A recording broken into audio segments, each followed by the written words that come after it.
Hello and what's up, GSC Pokemon Challenges fam? How you guys doing? We are back, another Whitney Minimum Battles Series episode number 6. We're just kind of cruising through this. This is going to be a really long episode. There are tons of Pokemon to do in this one. Starting off with our challengers today, we have Exeggutor, we have Marowak, we have all the Hitmons, we have Lickitung, we have Kangaskhan, we've got Seadra and Kingdra, we've got Seaking, Starmie, Steelix, Piloswine, Octillery, Mantine, Skarmory, Houndour and Houndoom, and we've got a Donphan mixed in there. Tons and tons of Pokemon, but that's not all. We also have quite a few member picks. We are going to be doing the Weezing, the Rhydon, the Chansey, and the Blissey. I realized that I left them off the list last time, but they should be here. And we've got to do that Remoraid. So a massive number of Pokemon that we have to get through in this one, and it's going to be very interesting to see how all of these ones go. Most of these Pokemon I expect to crush Whitney just based on everything we've seen so far, because so far only Unknown has failed. But there could be a few challenges in store for us. Like I mentioned last time, I am really not confident about the moveset of Mantine. We've been kind of cheesing our way through with confusion strats. I'm not sure if that's going to fly in the next section. And there are a few Pokemon that are running some kind of weird sets at this point. They don't really have great early game movesets. I'm especially looking at you Seaking and a little bit at Lickitung. So I'm just going to be kind of interested to see how those ones go. But I think the biggest challenge is actually going to be one of the member picks, Rhydon. If you recall, Rhydon failed because it could not outspeed Bayleaf in the Rival 2 fight. And because it couldn't outspeed, it was basically just getting destroyed by Razor Leaf. So the question is there any legitimate move that we can put on the Rhydon that will allow it to get through that fight? I have an idea, but we're going to have to test it out. But with all of that said, I think the only thing to do is get straight into this. Let's start off with that Exeggutor and just get our one grass type out of the way. And then we're going to get into some pretty cool sets and pairs as we go through this one. So first up, of course, is our Exeggutor, and I feel really confident in this Pokemon. A couple reasons. Number one, we can use Headbutt, we can get Rollout, we can even go Nightmare strats if we want to, and we've seen repeatedly in my recent runs, both here and on RBY Pokemon Challenges, that Exeggutor is kind of a tank. It kind of just absorbs everything, and it deals a lot of damage in return, so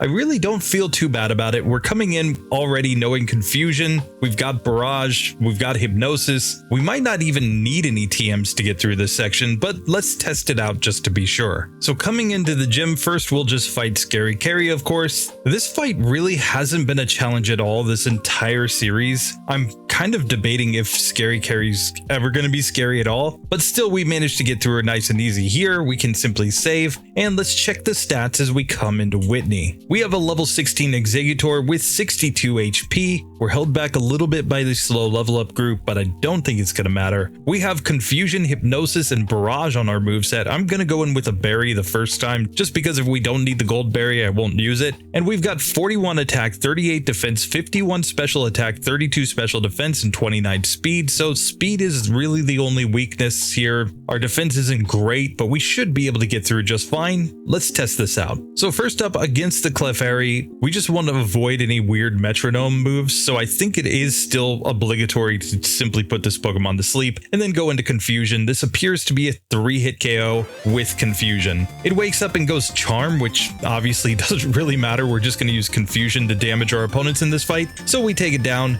Out comes the Miltank. It goes for Rollout. Hypnosis is a perfect solution for Rollout, of course, because it will stop it from being able to build up, and then we can just go into the Confusions. She milk drinks as she wakes up, and we're just going to put her back to sleep and hope the sleep lasts enough turns that we can simply knock her out. She's just kind of spamming milk drink when she does wake up. Here we do confuse the Miltank as well though, and she went for Stomp, but then she hit herself in Confusion, and with one more hit we're going to be able to win. So just like that, Exeggutor on the first attempt completely destroys Whitney. It was never really in question, and we know there are so many tools available to this Pokemon. If you learned Rollout here, you're already basically guaranteed to win. So yeah, Even if that first attempt hadn't worked out, we knew that we were going to be able to find some way through it. So for now, we will simply move on in the game. Now, this Pokemon should be pretty good in the Morty section, considering that we don't really care about the ghost types. We're simply going to use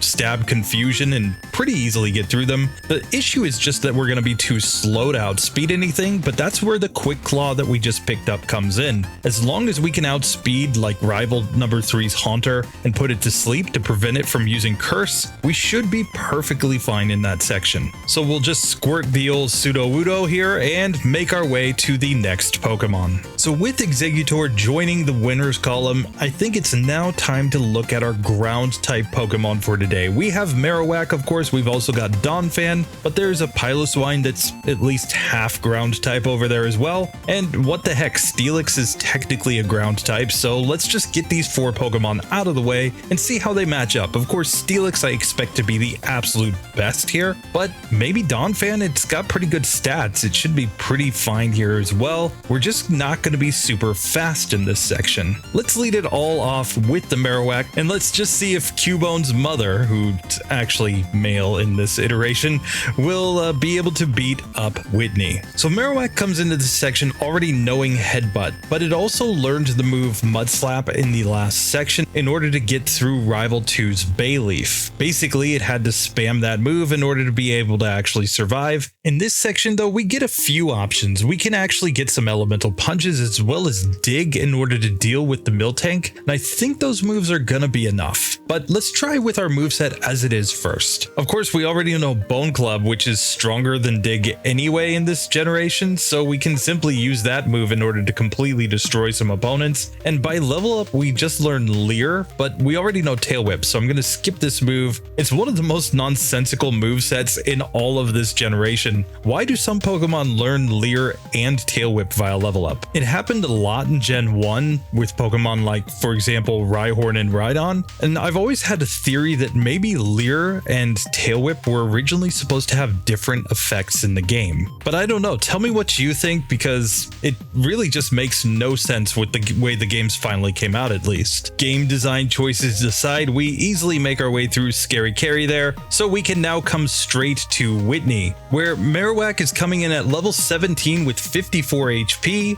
Headbutt, Tail Whip, Bone Club, and Mud Slap is our moveset. We're holding a berry, and we're coming in with 38 attack, 49 defense, 28 special attack, 38 special defense, and 27 speed. I'm gonna go in with my moveset as is, but if this fails, I think our first strategy is to add on the move Dig. That will at least give us a way that we can break up the rollouts, and that might be all it takes to get through this one. Still, we'll try with this moveset first. In our first attempt, I'm just gonna Bone Club on the Clefairy, and this appears to be a 3-hit KO. It metronomes Explosion though and kills us in one shot. Let's try this one again.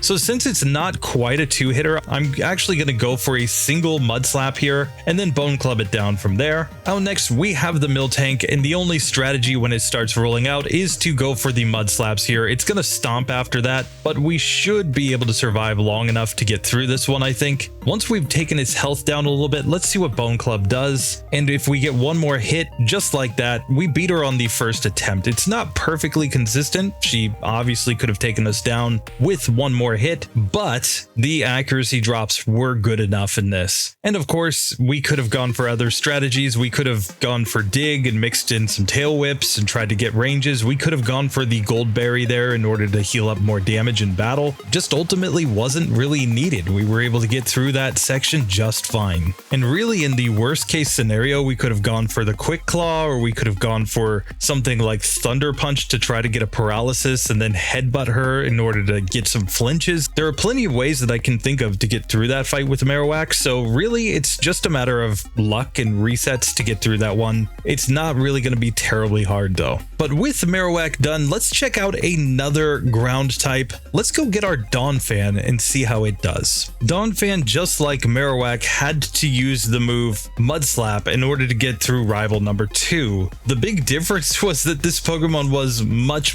worse in that fight, just because it's so slow. It wasn't able to outspeed against the Bayleaf, and initially it actually failed, and it only got through because it got really lucky when I finally sat down to actually record it for the final video. So This Pokemon probably doesn't even deserve to be here, but I think it's going to do pretty well against Whitney, given the fact that it does have really good defense. It's just that special defense and the type weakness that it had to the Bayleaf that was really the issue. Here with Horn Attack, we're doing more than enough damage to get through things like these Slowpokes, so we can easily get through the underground trainers with no issue, even though I came in here without healing. And here we even get to learn Flail. I'm going to learn Flail over Growl for now, just because I think this move could be useful in the right situations. So really it just comes down to whether or not we actually need to learn any TMs here, or maybe we can just go Flail strats and find our way through the toughest opponents. Now in the worst case scenario, we can go for the completely overpowered Defense Curl plus Rollout strategy. So I think we're going to be just fine here, but let's just see if it's possible without going for that strat just yet. So as we come into the Whitney fight here, I'm going to make sure to put on the Goldberry in this one just in case. It could be a situation where we just need some accuracy plus the heal, but let's find out if that's actually the case. Donphan is coming in at level 17 with 64 HP, Horn Attack, Flail, Defense Curl, and Mud Slap on the moveset, and we've got 52 attack, 52 defense, 31 in both specials, and 28 speed. I think my strategy is to set up some defense curls on the first Clefairy, so we just need some good metronome ranges, and I think we get this to go. So first up, defense curl. She can double slap all she wants, we don't really care, and as long as she doesn't metronome any like really strong moves or roar to force us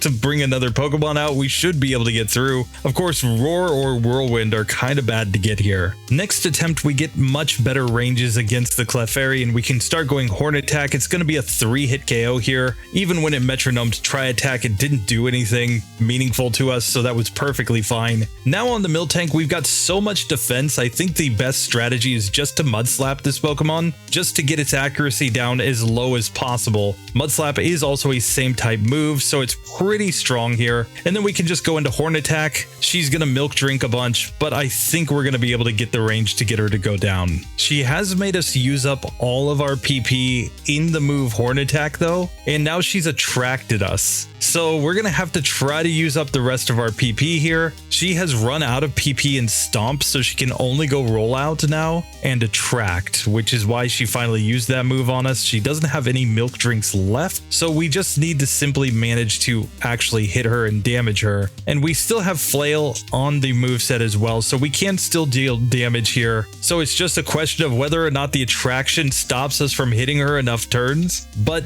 with only Rollout, I don't think she's going to be able to get it, and sure enough, we managed to knock her out. So it was an incredibly tedious battle just because of the Milk Drinks and the Attract, but in the end, it didn't really matter. We got through just fine thanks to our high defense. Rollout would have been the better strategy there. It's just going to get you through that fight much faster than that, but it's not necessary. You don't actually have to go for the Rollout strat in order to get through. This is another Pokemon though that in the Morty section, especially against rival number 3, I think the Quick Claw is going to be required in order to get through that fight. I think that's the only possible way we're going to be able to hit that Haunter and deal enough damage that we can hopefully knock it out. Still, Donphan is moving on, and it's time to check on our mixed ground types. Let's check on Steelix and Piloswine. So Steelix I expect to be hands down the easiest of these Pokemon to get through Whitney, just because we have a nice resistance to everything that she could do. Like, she's not going to be able to really use Rollout because we're going to 4 times resist it. She's not really going to be able to go Stomp because we resist that move. So we're just not going to be taking much damage from any of her moves. Plus, we have a pretty decent moveset. We already know Rock Throw, which is much improved in Gen 2. We already know Mud Slap because we added it on the last section.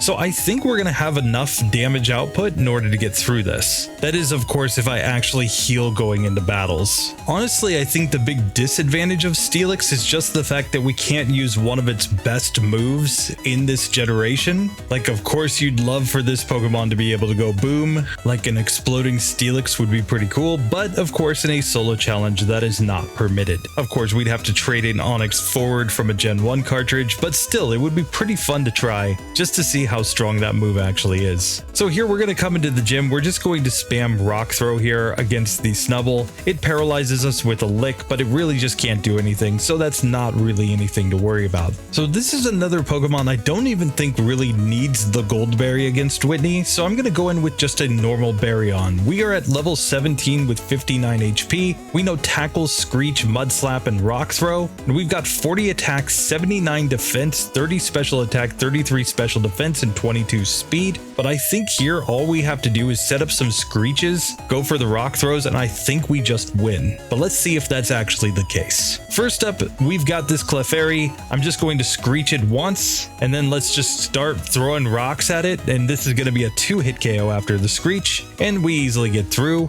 Now at level 18, we get a take on the Miltank, where once again, I think we Screech at it, and let's just see the damage range here. It did about 17 damage there, so this would be a 4-hit KO from this range here. With that, I'm going to go for the Mud Slaps, just because at least we can deal more damage here, and she can Milk Drink all she wants, because we're simply going to be building up more and more damage on her Pokemon. After that, I think we just Screech it all the way down so that it has -6 defense, and then go for the Rock Throws. And at this point, she's really in a range where she's just having to Milk Drink every single turn to survive. So we should be able to get the damage range in order to knock her out, as long as we don't miss too many Rock Throws. A critical hit does it. We easily get through Whitney on the first attempt. It was never really in question. And for the next section, we will be able to get access to Dig, so we will have a same type move that can hit ghosts. The question is just going to be if Curse is too much for us. If you watched the Stantler video that I just did, you would know that Nightmare completely destroyed Steelix. So Curse is basically the same thing. The difference is that while sure we'll be able to knock out the ghost that uses Curse on us, we're not going to be able to have enough HP to take down the entire team, I don't think, especially not with Dig. Dig is really bad when you're under something like Curse because you have to waste a turn going underground, which is just an extra turn that you take that Curse damage. So we're going to have to see if Steelix can find a way through. I think I'm going to be keeping the Mud Slap on the moveset for now to see if it's strong enough to get us through any of those fights, or maybe something like a critical hit Rock Throw could get us through somewhere. Otherwise, we might even be trying Rollout strats in order to find a way through the toughest opponents. Just because if we can manage to build up the Rollout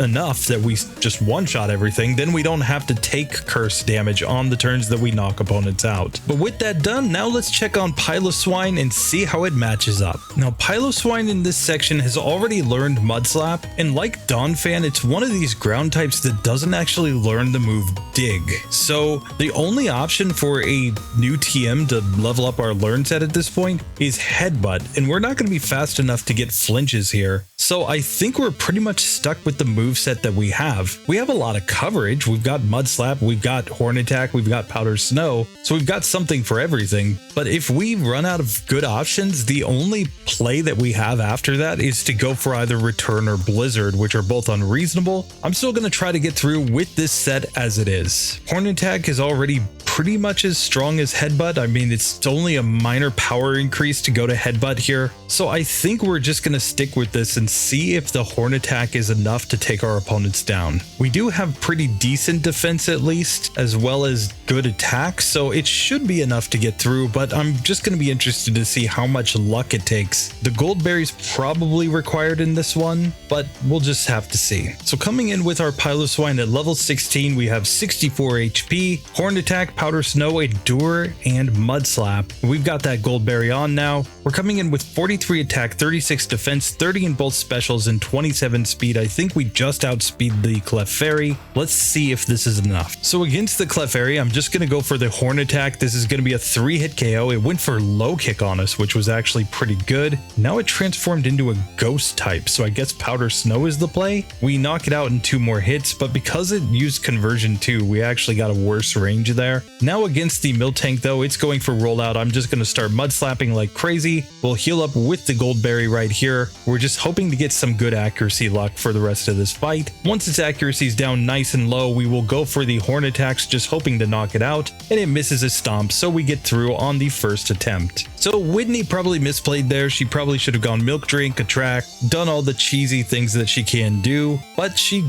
doesn't actually seem to go for Attract that much. There seem to be just specific specific situations where she'll go for it, but in general, she kind of holds on to that move in spite of it being her signature move. I wonder if they intentionally made it so that she wouldn't use Attract just because it's so trolly, or is it just kind of bad strategy on her part? We have to keep in mind that Attract strats are technically in play in the future. I'm going to avoid that TM as much as possible just because it's really random though. There's no guarantee that we're going to be able to use Attract on every opponent, especially here on Max TVs. A lot of our opponents are using male Pokemon, so we're probably going to be up against Pokemon that we can't attract anyway, but there may be niche situations where it actually is the best strategy. For now, we will simply move on with our Piloswine though. That is 4 for 4, getting through with all of these ground types, and we can now check in on our next set of Pokemon. So up next, we've got our 3 fighting type Pokemon, Hitmonlee, Hitmonchan, and Hitmontop. And honestly, Hitmonchan's probably going to be the worst of these 3 Pokemon. Hitmonlee in the last section got access to Jump Kick,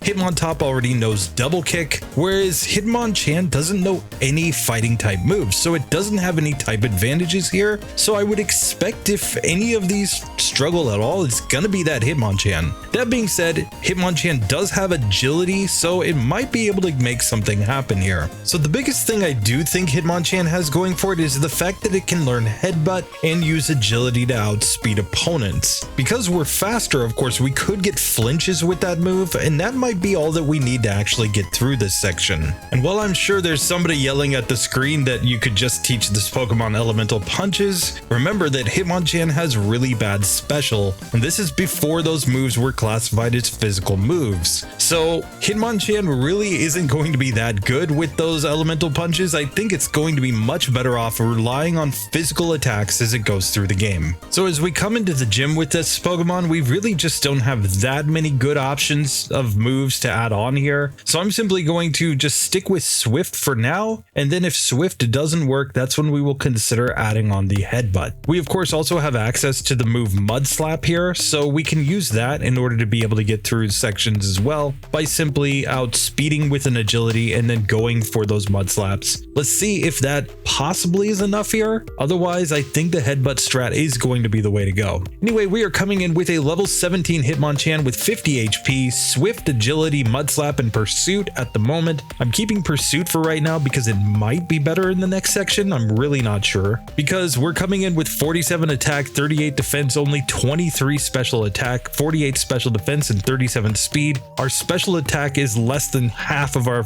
physical attack. So the Pursuit might actually be a wasted move here. We'll just have to see. But for now, let's get into this fight against Whitney and just see how it goes. So first up, we've got the Clefairy. I'm going to take this opportunity to set up an agility to guarantee that I will outspeed when I get to the Miltank. Now I'm going to go for Swift, which appears to be a 3-hit KO on this Pokemon. It Metronome's Mega Horn, which didn't do that much, so we easily get through. Out next is the Miltank. I think this is a good spot to start off by just seeing the damage range. We did 14 damage with that first Swift, so this is a 5-hit KO without a crit. Now we can simply Mud Slap this Pokemon since we are faster, hoping that we get a miss. I only had a normal berry on in this one. Probably we need to add that gold berry to get this one to go. So round 2, let's go ahead and use agility again. It uses Clefairy Metronome's Pursuit against us, which did basically nothing, and then we crit with Swift, so we take it down in 2 hits after the agility. Out next, of course, is the Miltank. I'm not going to waste time. I'm going to go straight for the accuracy drops here to try to get that miss that we need from the rollout. She stomps us a couple times, which took us down to red health, but I'm just going to set up all the Mud Slaps to get her accuracy down nice and low, and then just start spamming the Swifts, hoping we land enough hits. She of course milk drinks and then knocks us out. I think the strategy here has to be to add on the move Headbutt.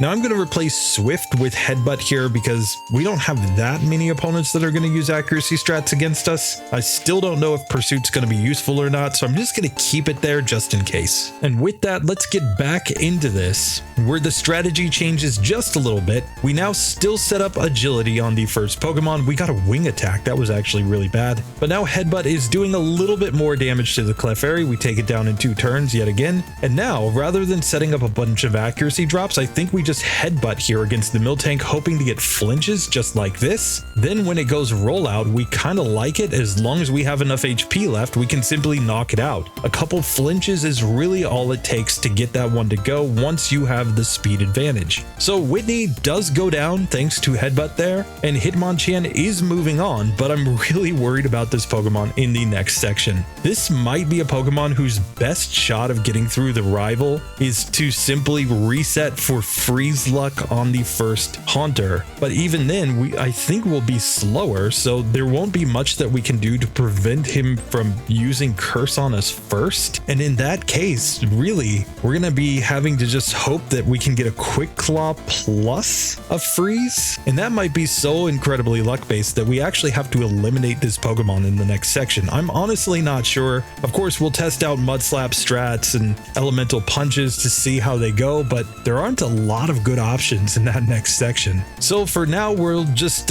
count this one as a winner, but I'm really worried about Hitmonchan going forward, and it kind of makes sense. If you watched RBY Pokemon challenges, you would know this Pokemon, even with 110 base special, the elemental punches weren't quite enough for Kanto. I don't think they'll be good enough for Johto either. But anyway, we have gotten through. Let's check on Hitmonlee and Hitmontop and see if they're as good as I think they're going to be thanks to their same type moves. So Hitmonlee with Jump Kick technically has the strongest move of all these Hitmons in this section, and given that it's a same type move and should do super effective damage against basically everything here, I think we're going to be pretty good to go. We do have, of course, Mud Slap and Swift on our moveset as well, plus the Meditate, so if we just need to get a really good range, we could simply Meditate to get it. In fact, that might be what we end up doing on Whitney, just to one-shot her. But for now, I think I'm just going to make some pretty quick work of the underground and get the extra levels here. We'll get the gold berry just in case, but I highly doubt we even need it. So let's of course take Hitmonlee into the gym where I think it's gonna one-shot against Scary Carry. Let's just see if that's actually the case. Here her Snubble comes out. We missed the first high jump kick. That's one thing they fixed in Gen 2 is you actually take proper damage when you crash and fall. But yeah, the high jump kick completely destroys that Pokemon. I'm not sure the gold berry's even gonna be required here. We might just be one-shotting everything anyway, but let's test this and find out.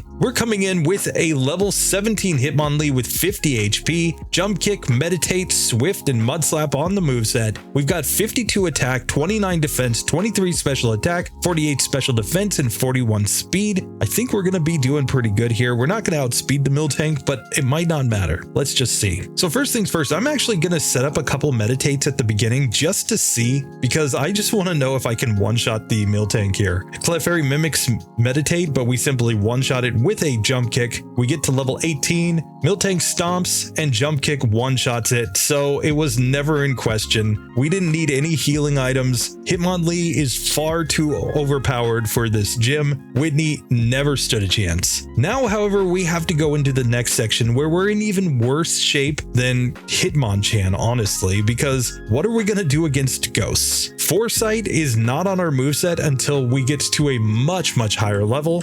36. And then when you look at our TM learn set, the only TM that we're going to have available that can hit ghosts at that point is going to be Mud Slap. That's it.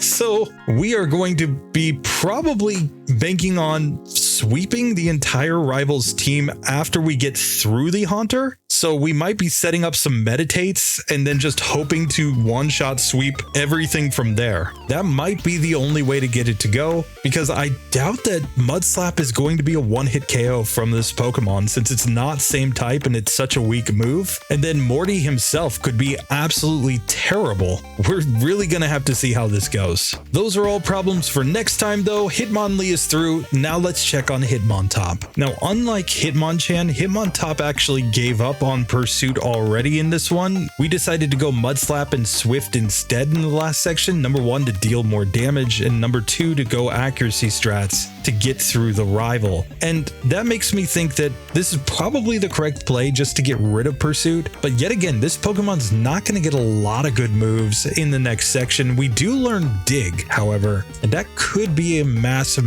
help against the goes, as long as we can get the right luck and the right turns. For now, I think our moveset is more than enough though. We're simply going to come in and destroy these underground trainers since we have a pretty good attack stat. Overall, our stats are pretty balanced, but our same type move and rolling kick should be enough to get us through this section pretty easily. So I don't expect Hitmontop to be quite as good as Hitmonlee here, since of course we don't have meditate, but still I think rolling kick is going to be more than enough. Let's just test it out starting on Scary Carry. The Snubble of course doesn't know what's coming, but we're going to rolling kick once and one-shot it, so no difficulty whatsoever in that. Plus there's no chance to crash there, so we could miss rolling kick, but otherwise we get through completely unscathed. And we're coming in now to Whitney at level 17, once again with 50 HP, Swift Focus Energy, Rolling Kick, and Mud Slap as our moveset. We've got 43 in attack and defense, 23 special attack, 48 special defense, and 35 speed, so we're not going to outspeed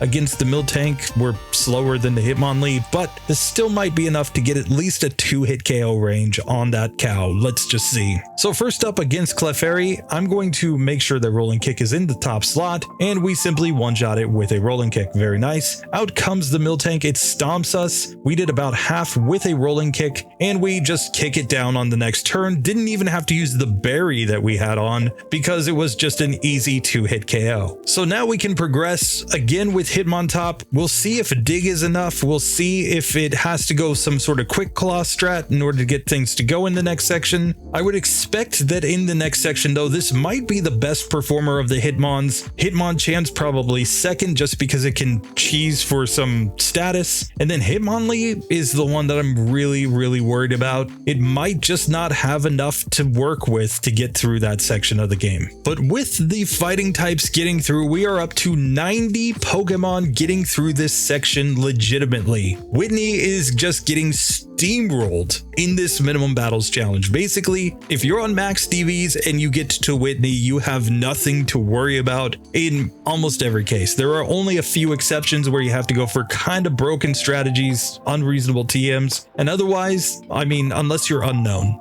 The ice type unknown or the psychic type unknown, you basically know that you can get here, but it's going to be the end of the road at that point. Go start grinding levels because you're going to be here for a while. Still, it is pretty impressive to see how well we're doing so far in this challenge, but now we need to check on a few other Pokemon. I'm going to get into some of the member picks right now. Let's check out that Weezing and see how it does in this section. So we are coming in with Sable Mike's Weezing here, and last time we added the move Psybeam to allow this Pokemon to get through rival number 2. Without that move, it really just wasn't worth anything. At this point, we're still running self-destruct on our moveset, and we've only got Tackle and Smog as our other moves, so we're probably going to learn some TMs pretty quickly here in order to get through this section, because Psybeam, while it is decent, it's not a same type move, so it's not really going to give us any advantage in this section. We also don't get a lot of good TM moves in this part of the game, but we do get one that is very useful, and that of course is Rollout. I'm going to go for the Rollout strat right away because I think that's going to be the key for getting through here. So we will simply learn Rollout over Self-Destruct since Self-Destruct is completely useless in a solo run, and with that move on the moveset, I think we're ready to just go take on opponents and see how this actually goes. And here on Scary Carry's Snubble, she goes for Charm on us after we start using the Rollout, and she even charms us again and paralyzes us. But we're doing enough damage that we easily get through that fight. So after a quick heal, we'll simply make our way to Whitney, and let's just see how this fight actually goes. We're coming in with a level 17 Weezy. We've got 55 HP, Psybeam, Tackle, Smog, and Rollout is our moveset, and we've got 42 attack, 52 defense, 40 special attack, 35 special defense, and only 32 speed. Still, I think we've got enough defense and attack that this should work out just fine as long as the Rollout can build up. Let's see how it actually goes. So I'm even coming in without a berry on this first attempt, and we're just going to try to set up the Rollout here. It's going to take 3 hits to knock out the Clefairy, and now that it's nice and built up, Miltank can roll out on us, but we're just going to roll out on it. It's a 2-hit KO to easily get through Whitney on the first attempt. There was never a question of winning that fight. great. Now in the next section, Psybeam is technically super effective against the ghosts, plus we have Rollout as a backup option if that doesn't work, so we've at least got some ways to get through tough fights in the next section of the game.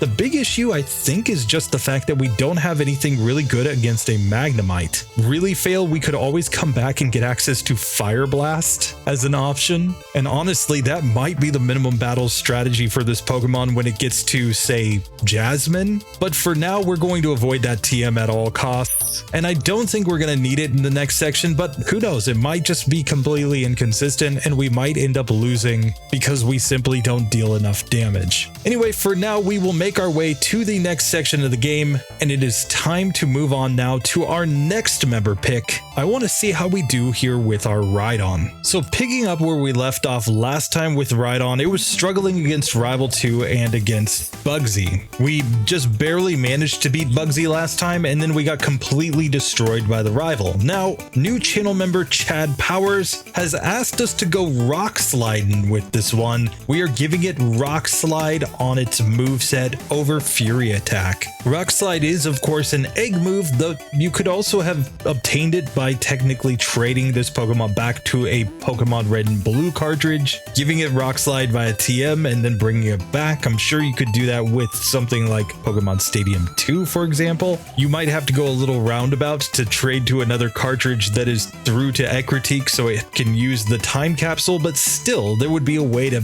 kind of round robin this Pokemon around to get Rock Slide, and theoretically this is our strongest same type move. Of course it completely destroyed Falkner, and now let's just see how much better it is here against Bugsy. So in this fight, of course, we start off against the Metapod where we can simply Rock Slide, and that's an easy one-hit KO. The Scyther comes out next, and this is 4 times super effective, so it just completely destroys this Pokemon. We get to level 13 as Kakuna comes out, and yet again, it never stood a chance. We one-shot all of his Pokemon, so that goes from being a really tough fight that you can just barely win to being one that you can win handily with this move. It is of course same type, and when it's super effective, it's pretty nice. Now in the next fight, we were trying to do things like set up Fury Cutter against that Ghastly, and we were just taking way too much damage, but with this move, we should basically one-shot Ghastly, and then it's just a question of how we do against Bayleaf. Can we survive? Can we land like something like a critical hit in order to one-shot that Pokemon?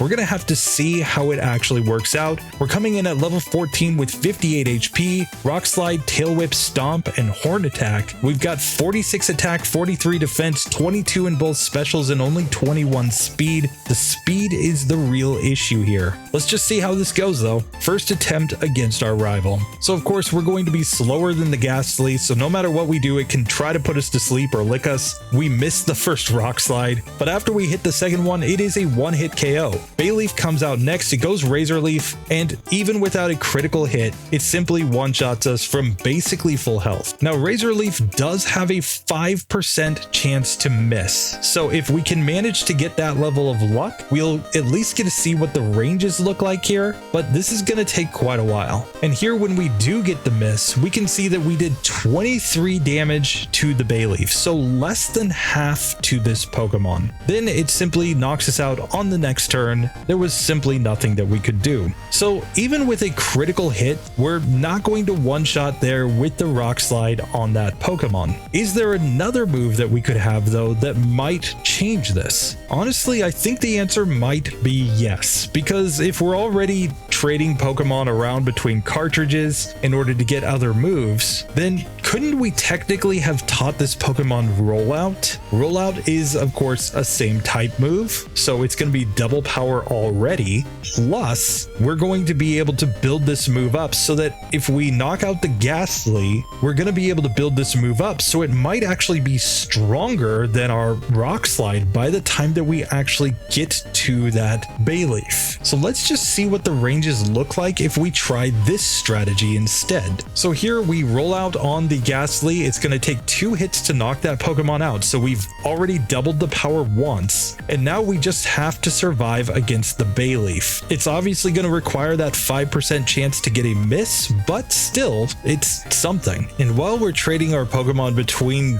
cartridges, we could even go one step further. We could add on the Quick Claw here in order to allow ourselves to sometimes outspeed against that Bayleaf so that we can actually see how the ranges stack up. So this time we actually managed to hit the rollout, and we can see we took Bayleaf all the way down to 4 HP. Now I can say that after a little bit of testing, I can see that this is in fact still a 2-hit KO on this Pokemon with this setup. In fact, this was a very good damage range on the Bayleaf, basically meaning that the rollout strat simply doesn't work. We don't build up enough damage on that first Ghastly. But since we have added on the Quick Claw, the final strategy that's worth trying here is to use Fury Cutter. I'm going to put Fury Cutter on over Tail Whip here. I don't think we're going to survive long enough to set up Tail Whip on a lot of opponents, so I think this is the best strategy. So now the question is, if we can build up enough Fury Cutter on the Ghastly, will we then be able to one-shot against the Bayleaf with a powered up Fury Cutter? Let's find out. So of course against Ghastly this move is incredibly weak,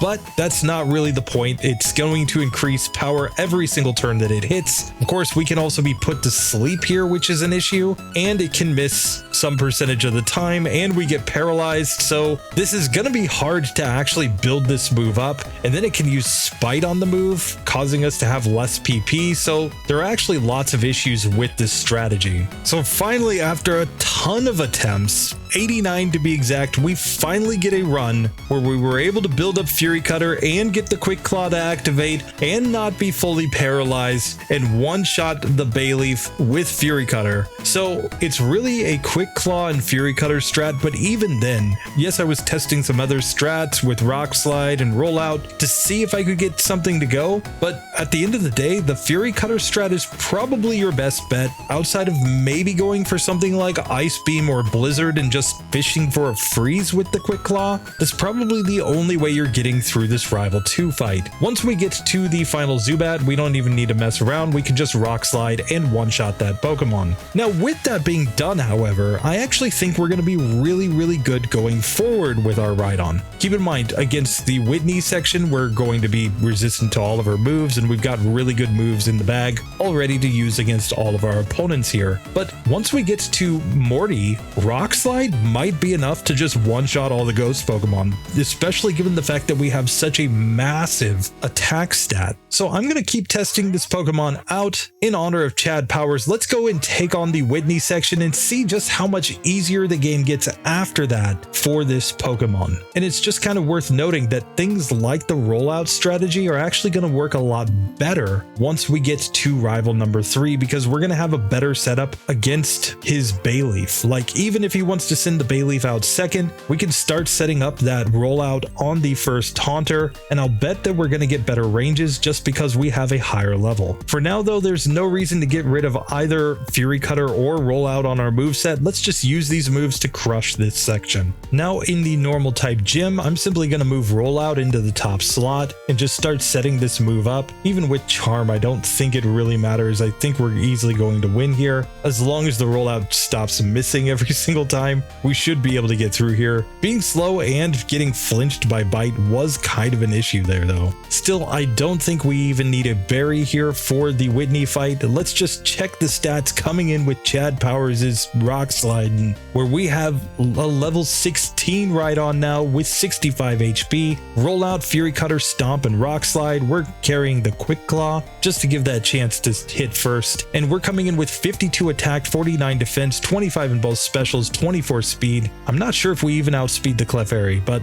as long as we don't get a bad metronome, this should work out. Let's just see. So we are actually faster here. I'm just going to start setting up the Rollout. It goes Twin Needle on us, and we just knock it out on the next turn. Miltank comes out and rolls out on us, and it's Rollout versus Rollout, but we easily win thanks to it being same type, plus the fact that we have a massive attack stat. It was never in question there. So once you manage to get through Rival 2 with a Rhydon, you're basically good to go in the next section. And honestly, I think that Rival 2 fight mostly comes down to at what level would you be able to survive at least one Razor Leaf that's not a critical hit. At that point, you would start to at least be kind of consistent-ish with the Fury Cutter strat, but honestly, until you could actually outspeed the Bayleaf, you're always just going to be at somewhat of a disadvantage there. Still, we do manage to get through. I'm going to take this Pokemon into the next section. I'm really interested to see how it goes, but for now, I just want to give a massive thank you to Chad Powers for supporting the channel. I appreciate you. Thanks for picking up Rhydon. I'm interested to see how far this Pokemon can actually go, because there are a lot of challenges sitting in front of it. We still have to deal with Price, who's using a couple Pokemon that are basically water types. Jasmine could be really tough, given that Steel is super effective against us. Chuck is super effective. Claire is going to be using super effective moves. Johto is really not kind to these rock ground types, nor was Kanto, so this Pokemon might be in for some tough trouble, but we'll just have to see. We're going to try everything to try to get these channel member picks through. For now though, we're simply going to let it move on, in spite of the fact that it was really inconsistent against rival number 2. So with those 2 member picks done, we can basically say Weezing with Psybeam is better than a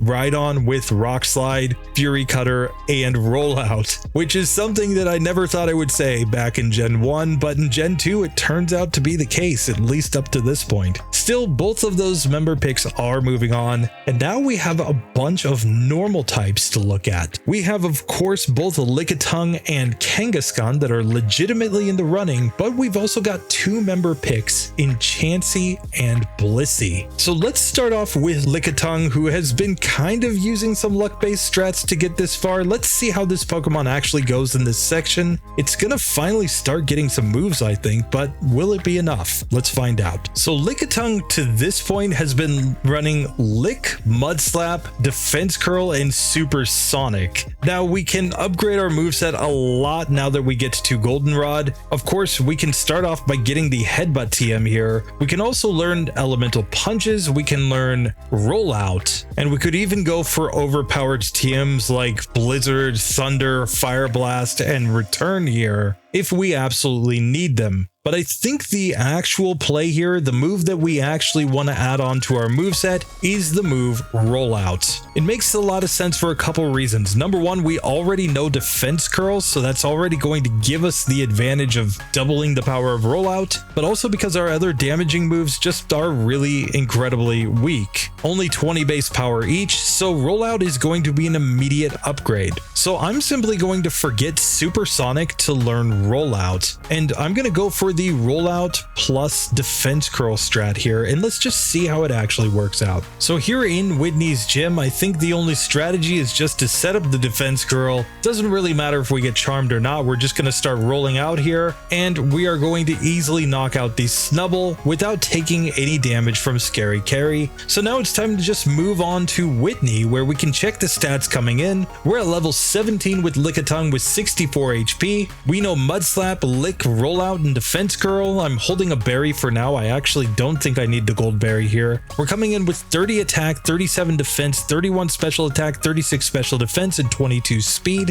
We're a little bit better defensively than offensively, but still I think this is going to be enough. Let's test it out and find out. So first things first, we're going to set up one Defense Curl here on the Clefairy as it Fire Blasts us. Good job. And then we missed the first rollout. Now Clefairy is rolling out on us, but we're easily going to knock that Pokemon out and get to level 18. Miltank comes out next and goes for Rollout, and we just one-shot it with the single hit. So yeah, the Rollout strategy, especially with Defense Curl, remains completely overpowered here against Whitney. We destroyed her completely in that one. And now as we go into the next section, we could technically even use Lick against Ghosts, since it is super effective and has the chance to paralyze, and something like that plus the Quick Claw could be one way to actually get through things like that Rival 3's Haunter, just because obviously if he's paralyzed and he misses a turn, then we could use that opportunity to start setting up, deal more damage, maybe knock it out without taking any curses. So I think the Quick Claw plus Lick strat will be important in the next section. We'll just have to see though. Regardless, this Pokemon is strong enough to get through this section, and we are moving on in the game. Now Kangaskhan wasn't perfectly consistent, but it did manage to beat both the Rival and Bugsy Bugsy in the last section, and now it has tons of moves available to it. We can of course get Headbutt as a stronger normal type move, we can learn elemental punches, we can learn Fury Cutter, we can learn all of the overpowered TMs, so plenty of potential here in order to get through this section. I think the most logical play is to simply add on Headbutt since it gives us a stronger same type move, and that may be enough to get us through this whole section. We'll just kind of have to see. Now honestly in this section I think the best strategy if we do struggle here is to add on the Fury Cutter, just because we know that strategy works really well in this section of the game, and we should at least have some sort of advantage there in that case. So honestly it's probably the strongest of the moves that are available at this point in the game for us to get through Whitney. First up though, we've got to take down this Snubbull. I'm simply going to use Comet Punch. It's not perfectly accurate of course, but when we get a nice range there, we can easily knock it down in just a couple turns. And now it's time to go to Whitney. We're coming into the Whitney fight. We have a level 17 Kangaskhan with 69 HP, very nice. And we have a Comet Punch, Leer, and Bite as our moveset. 43 attack, 38 defense, 25 special attack, 38 special defense, and 42 speed. We're not quite fast enough for that Miltank, but let's see if this current moveset is enough or do we need an upgrade. So first up against the Clefairy, I'm simply going to Comet Punch here. We're just looking for a good Comet Punch range and not too many Comet Punch misses. We get Embered here. That didn't really matter. We easily knocked that Pokemon out. Out comes the Miltank. Let's see the range here as it goes for its first rollout. We ended up doing 19 damage with a 3-hitter from Comet Punch. So at this range, this would be a 4-hit KO if we got 3 hitters every single time. So I'm going to give a Leer and try to see the range from there. Of course, rollout is going to be too much on that first attempt, but let's just try this again. Maybe a Leer turn 1 and then good ranges on the Comet Punch is all we actually need. So back to the Miltank again. I'm going to Leer the first turn, and now let's see what kind of ranges we get. Even with a 2-hitter, we did really good damage, and then we get a 5-hitter after that. And that's all it took to get through Whitney. We had no need to add on TMs. Only took 2 attempts to get through that fight. Just comes down to Comet Punch ranges. Now, of course, adding on Headbutt is probably the best play then, because Headbutt is 70 base power, plus it's a same type move, so it gets the same type bonus, the same as Comet Punch. So 1 Headbutt is basically 4 hits from Comet Punch, if we want to think of it that way. So you simply would go for a Leer and then 2 Headbutts and basically be guaranteed to win that fight. Fortunately, by just going without any TMs, we keep everything kind of wide open for future sections. We don't have to commit to any TMs at this point. And in the next section, I don't know, Bite might be enough to get us through some ghosts. We'll just kind of have to see. But with Kangaskhan done, let's get to our channel member picks, starting with Patrick Vogler and his daughter Daphne, who are supporting Blissey. Let's see how Blissey does in this section of the game. So Blissey in the last section was using Metronome, and it managed to get through with 69 HP remaining, which is very nice. But now in this section, we get a couple of moves that could be useful. We get Headbutt and we get Rollout. Now, if those don't work, we can always go for the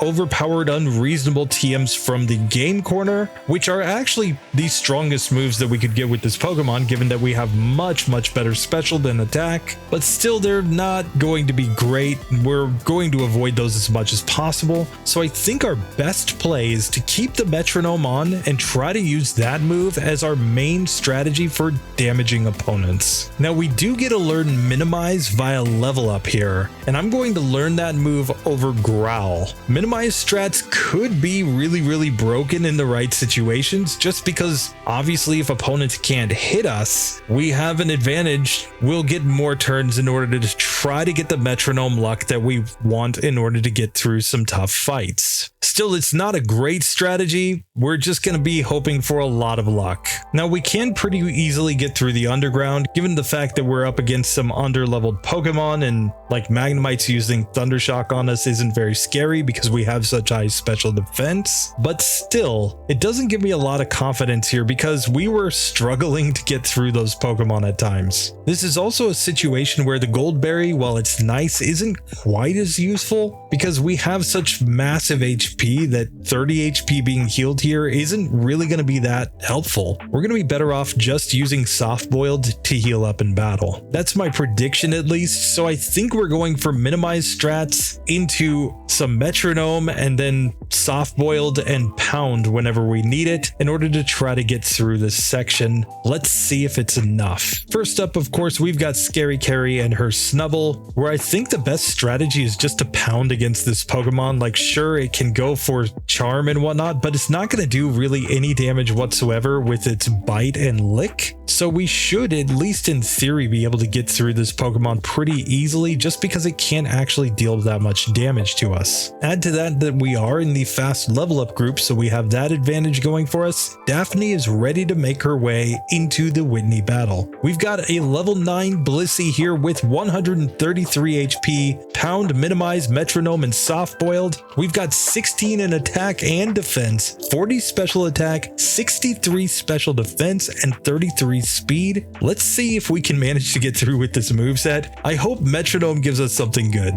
So here on the first Clefairy, we are of course faster, and I'm just going to spam all the minimize right here because I think this is the best strategy. Yes, I know it increases the damage that we take from Stomp, but I don't think it's going to matter that much because already we'd be taking massive damage anyway. So I think this comes down far more to whether or not we can manage to survive enough turns than if we're actually going to be able to survive as much damage. So now I'm just going to simply use pound on the Clefairy since we're already all set up with our minimize. I'm going to soft boiled one last time before we knock it out, and we can go into the Miltank on full health. Now I'm going to start using metronome. We get Stomp there. We go for beat up.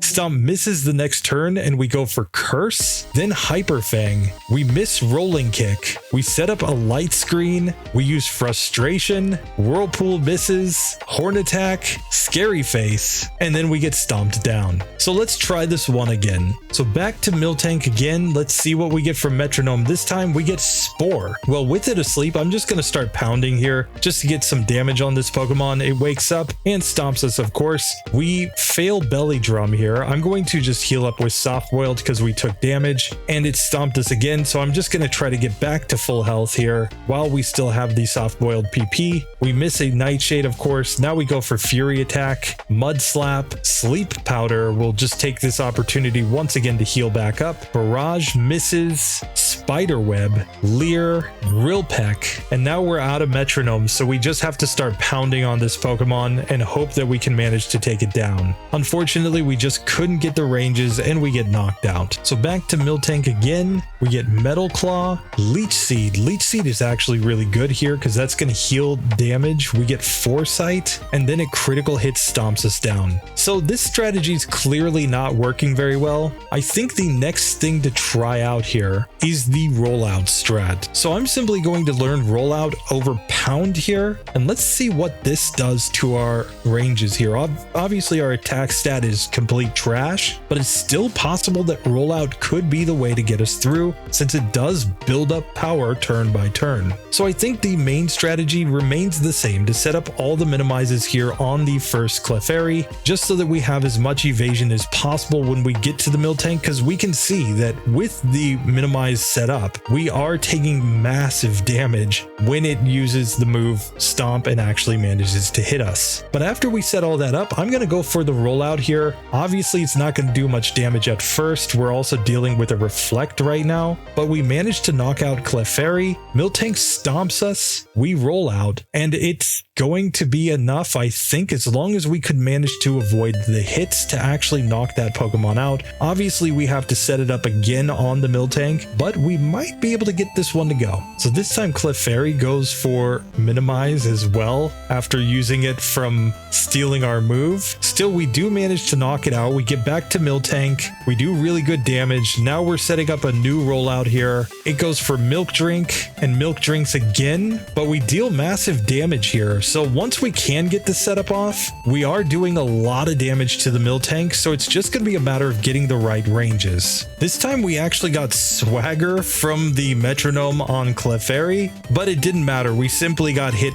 the first turn with Stomp and knocked out by the Miltank. So this time we've actually managed to metronome the move Agility, allowing us to outspeed the Miltank, and just because of the way the ranges lined up, we were able to get 2 shots on the Miltank to knock it out. So it's definitely very luck based to get through with this metronome plus rollout strat, but it is possible. And like I said, if we got really desperate, we could have gone for some really overpowered TMs, the things like Thunder, Blizzard, and Fire Blast, and those would actually be the best moves to use for this Pokemon. I actually find it a little strange that this Pokemon doesn't learn the elemental punches. I mean, it does have hands, so it would make sense, I think, but still, it just doesn't get those moves. Still, metronome always gives it somewhat of a chance at least. It will be interesting to see how this Pokemon actually works out as we go through the rest of the game. I know Blissey is considered to be kind of a top tier Pokemon, but of course it's just because it's a massive special wall with massive HP, and of course in the solo challenge it does have the fast level up group, but its moveset isn't quite as wide as say Chansey's was in Gen 1, just because a lot of the TMs that are available in Gen 2 are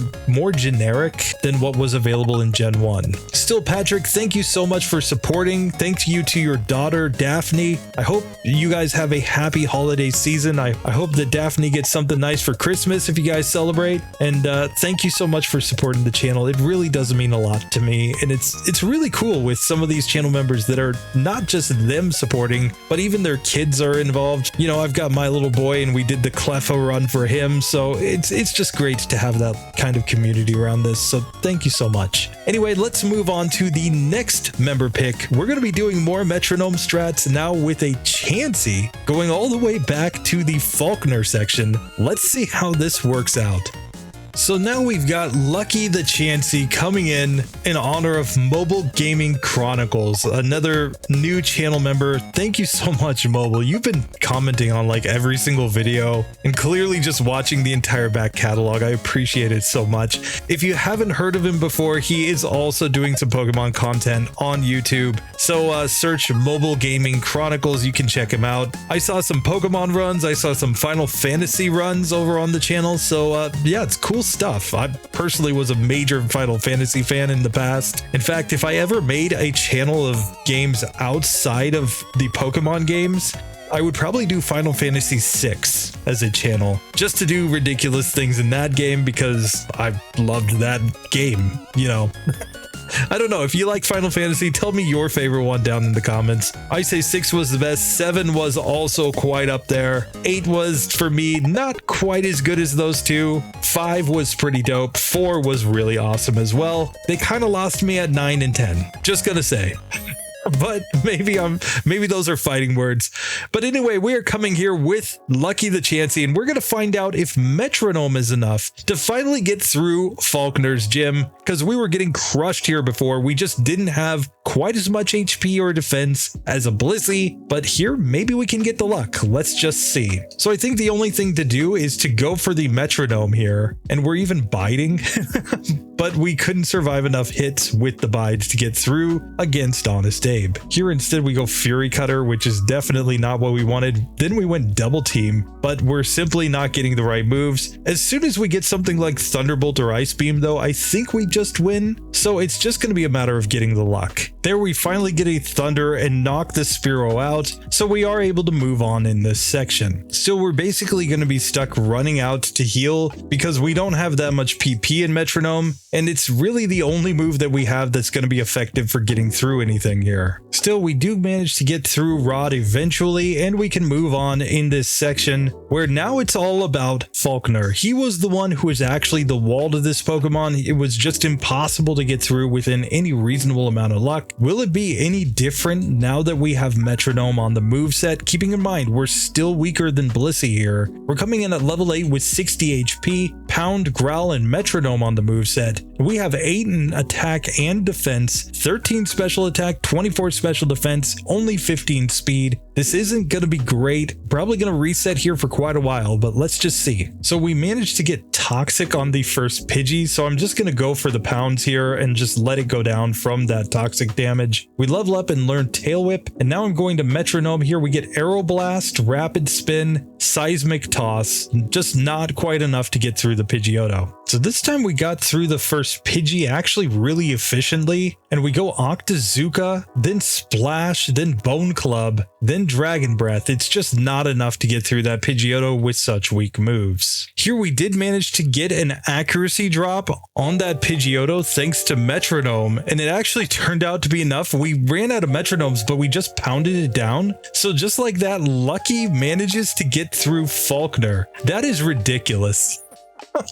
It partially comes down to the fact that Chansey doesn't learn Soft Boiled at as low a level as Blissey does, which of course means it can't heal in that battle and therefore is less survivable. But still, Metronome will get you through basically everything eventually as long as you have good enough stats and you can just reset enough times to get the right moves. Still, it was not great by any means, but we are moving on, so hey, that's something. But now we're going to have a tough time, I think, in the next section against Rival 2 and Bugsy, because yet again, we just are going to at least be super random here. Honestly, Metronome wouldn't have been my choice. My choice would have been to either trade up moves from Gen 1, like even things like Water Gun would be better than Pound on this Pokemon given our stat spread, and there are plenty of TMs that it learns in Gen 1 that it doesn't learn in Gen 2 that we could actually take advantage of in order to have a better moveset here by simply trading around. Still, we have the moves that we have. Let's come here and fight Indie Slowpoke well, where I think we still have to go Metronome strats. I don't think Pound is quite strong enough, but let's test it out. And sure enough,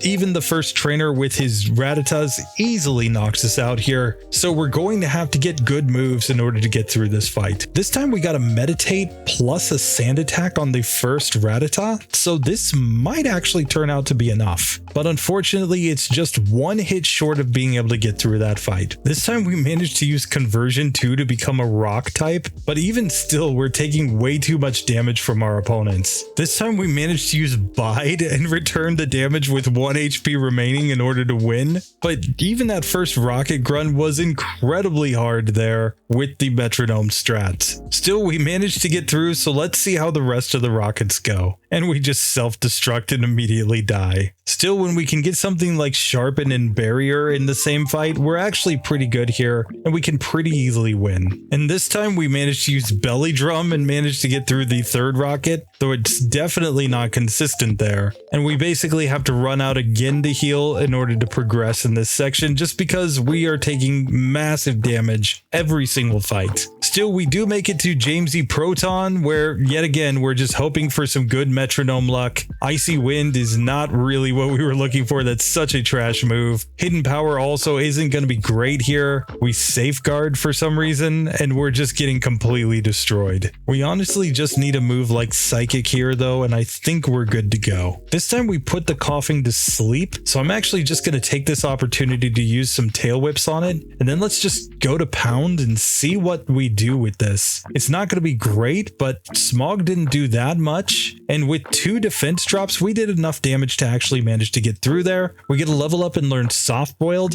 I'm going to learn this over Tail Whip because I don't actually think we need this move. Going forward, we're mostly just relying on the Metronome luck in this next section. Still, even the weaker trainers inside of the gym are not free at this point. We actually need to get some good moves. Dig is kind of decent here against the Spinarak, but really we need something stronger than this if we're going to be able to even get through this first fight. Gust was an improvement. We can just pound this Pokemon down now. Let's see what we get on Lediba. Here we get Psybeam, which was pretty decent, but then we get confused. We use Heal Bell, but honestly we need Soft Boileds to get our HP back. We've got to hope that we get a better move here. We get Clamp, which at least does some damage, and Bubble. Not great, but Clamp is still in effect. We'll just use Pound to finish that fight finally on the second attempt. So now that we've cleared out those 2 required trainers inside of Bugsy's gym, I think the best decision is to heal up and try to fight the rival. The Ghastly can't damage this Pokemon at all, so that Pokemon should be free as long as we get the right Metronome moves. And then we have really high special defense balance, relatively speaking, so we're not super scared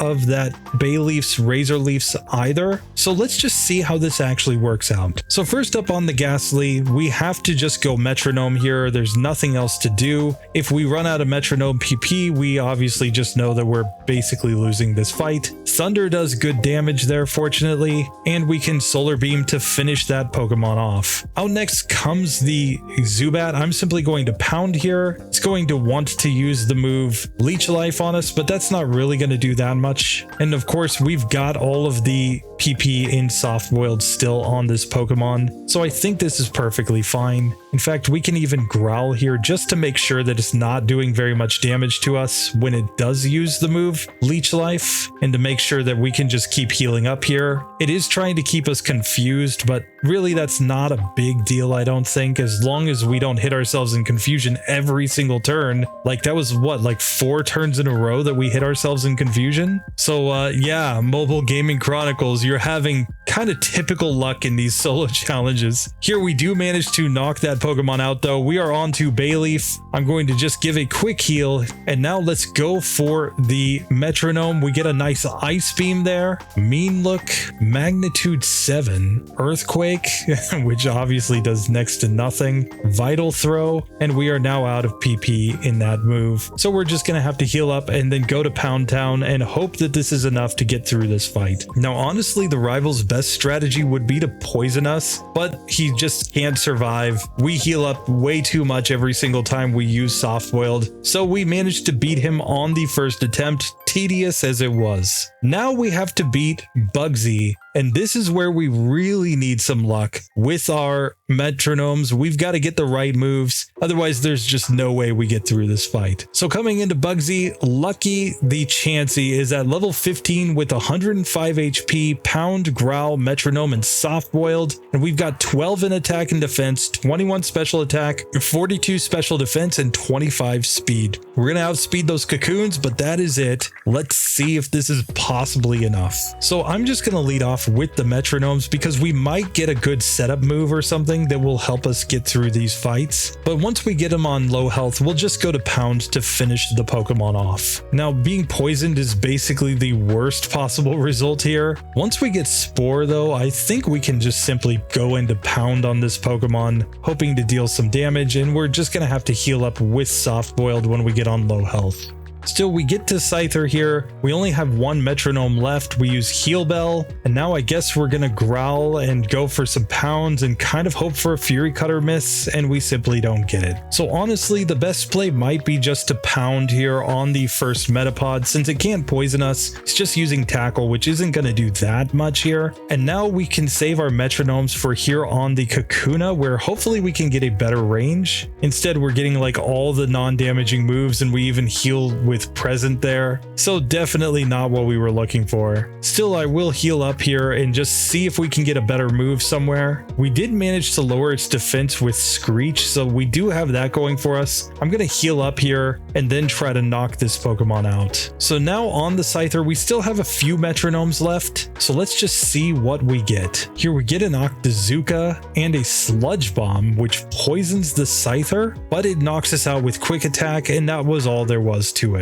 So this time we get Sharpen, which raises our attack, and then we use Agility to increase our speed, and we actually Horn Drill the Kakuna to knock it out. Out comes the Scyther now. We Metronome Toxic, but it misses. We get Submission, which is basically going to do nothing here. I'm going to heal up with Soft Boiled since we were getting on low health. Then we use Smog to poison the Scyther this time. Sandstorm is going to do pretty good damage here. I'm just going back to Soft Boiled to recover HP, and we really need a Fury Cutter miss. We did not get it, but we got him on fairly low health that time, so it's clearly just a matter of getting the right moves. This time we managed to paralyze the Scyther, so I'm just going to growl at it a bunch of times in order to lower its attack stat as much as possible. And now we can just start going for Pound, because even though it's not going to do great damage here, we should be faster and able to thus heal up throughout this battle. Can't really go for the Fury Cutter anymore.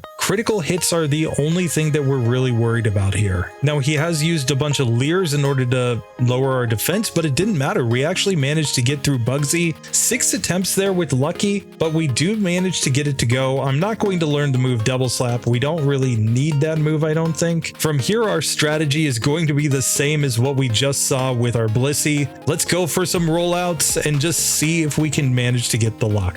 So now once again, the big difference is that we do not have minimize here. We can't go for that strategy. We're just going to have to hope that the rollouts are enough in Whitney's gym. So I'm not even going to mess around on the Snubble. I'm just going straight for the rollout. Charm is kind of bad here, but we still managed to knock that Pokemon out with minimal damage. So here, because we have less defense and HP, I am going to give the Gold Berry to our Chansey and just see how it goes. Lucky is coming in at level 19 with 131 HP. We have Rollout, Growl, Metronome, and Soft Boiled on our moveset. We've got 14 in attack and defense, 25 special attack, 52 special defense, and 31 speed. I'm really not sure how we're going to do here against Whitney. We might just get crushed, but let's try this. So first up against the Clefairy, I'm not going to mess around. I'm just going to go for the Rollout immediately, and this one is going to take 4 hits to knock this Pokemon out. Out comes the Miltank. We did over half with the first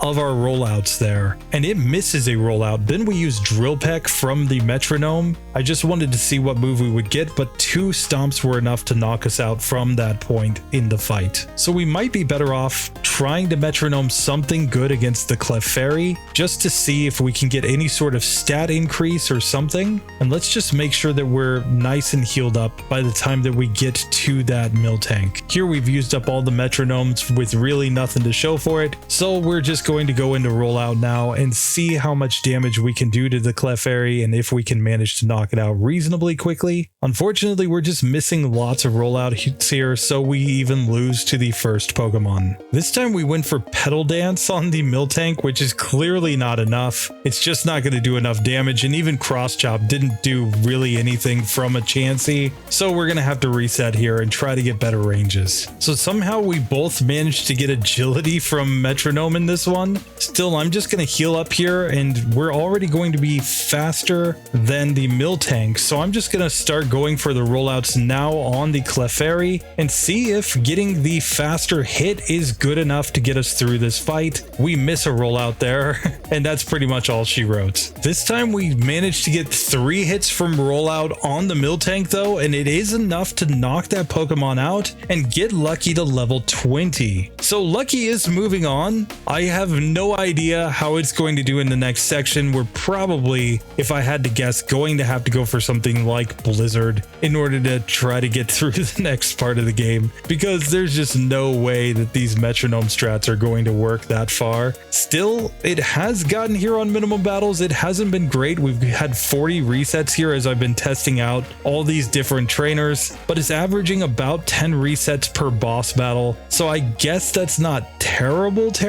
Still not consistent enough that I would advise anybody to come in and do the Metronome Chansey on minimal battles. Remember, this is max TVs. This is the best Chansey, and even then it's still pretty bad. But we are moving on. I want to give a massive thank you to Mobile Gaming Chronicles again. Thank you so much for supporting the channel, dude. It really means a lot. And yeah, let's just keep running this one, and we'll see how far I can get before I'm just like, just give it Ice Beam, please.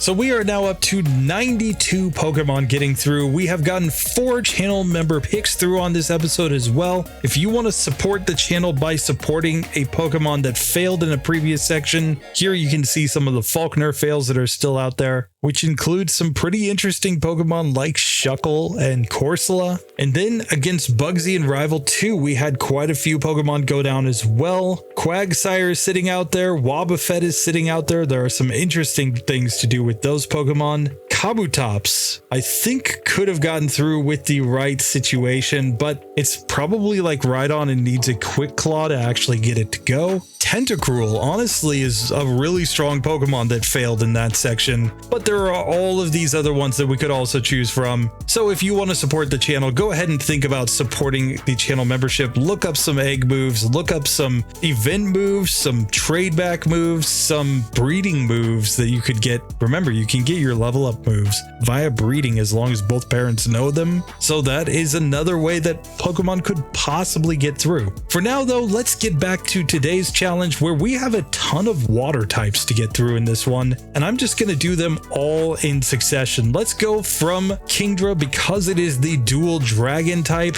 and then go through all of the Gen 1 and Gen 2 water types that we have in this section and just see how they go. So first up is Kingdra. Of course, it has really great stats in this version of the game. We've already learned the move Swift as a TM move, and now the question is, do we need any more TMs? Headbutt is the only available option if we're not going to use an unreasonable TM here, so we're gonna have to hope that this turns out to be enough. We may be using some smokescreen strats here, I'm really not sure. Now, in spite of the fact that we have a pretty limited moveset here, Kingdra does have one of the best typings possible in the game, given the fact that it actually has no type weaknesses outside of dragon type, which there aren't that many dragon type moves in the game. Lance could be harder in this version though, since he does know outrage on those dragonites. Still, that's quite a ways away. First, we're going to get into Whitney's gym. We're here against Scary Carry. I think there's nothing better to do than just sit here and I guess spam away with the water gun. Water gun and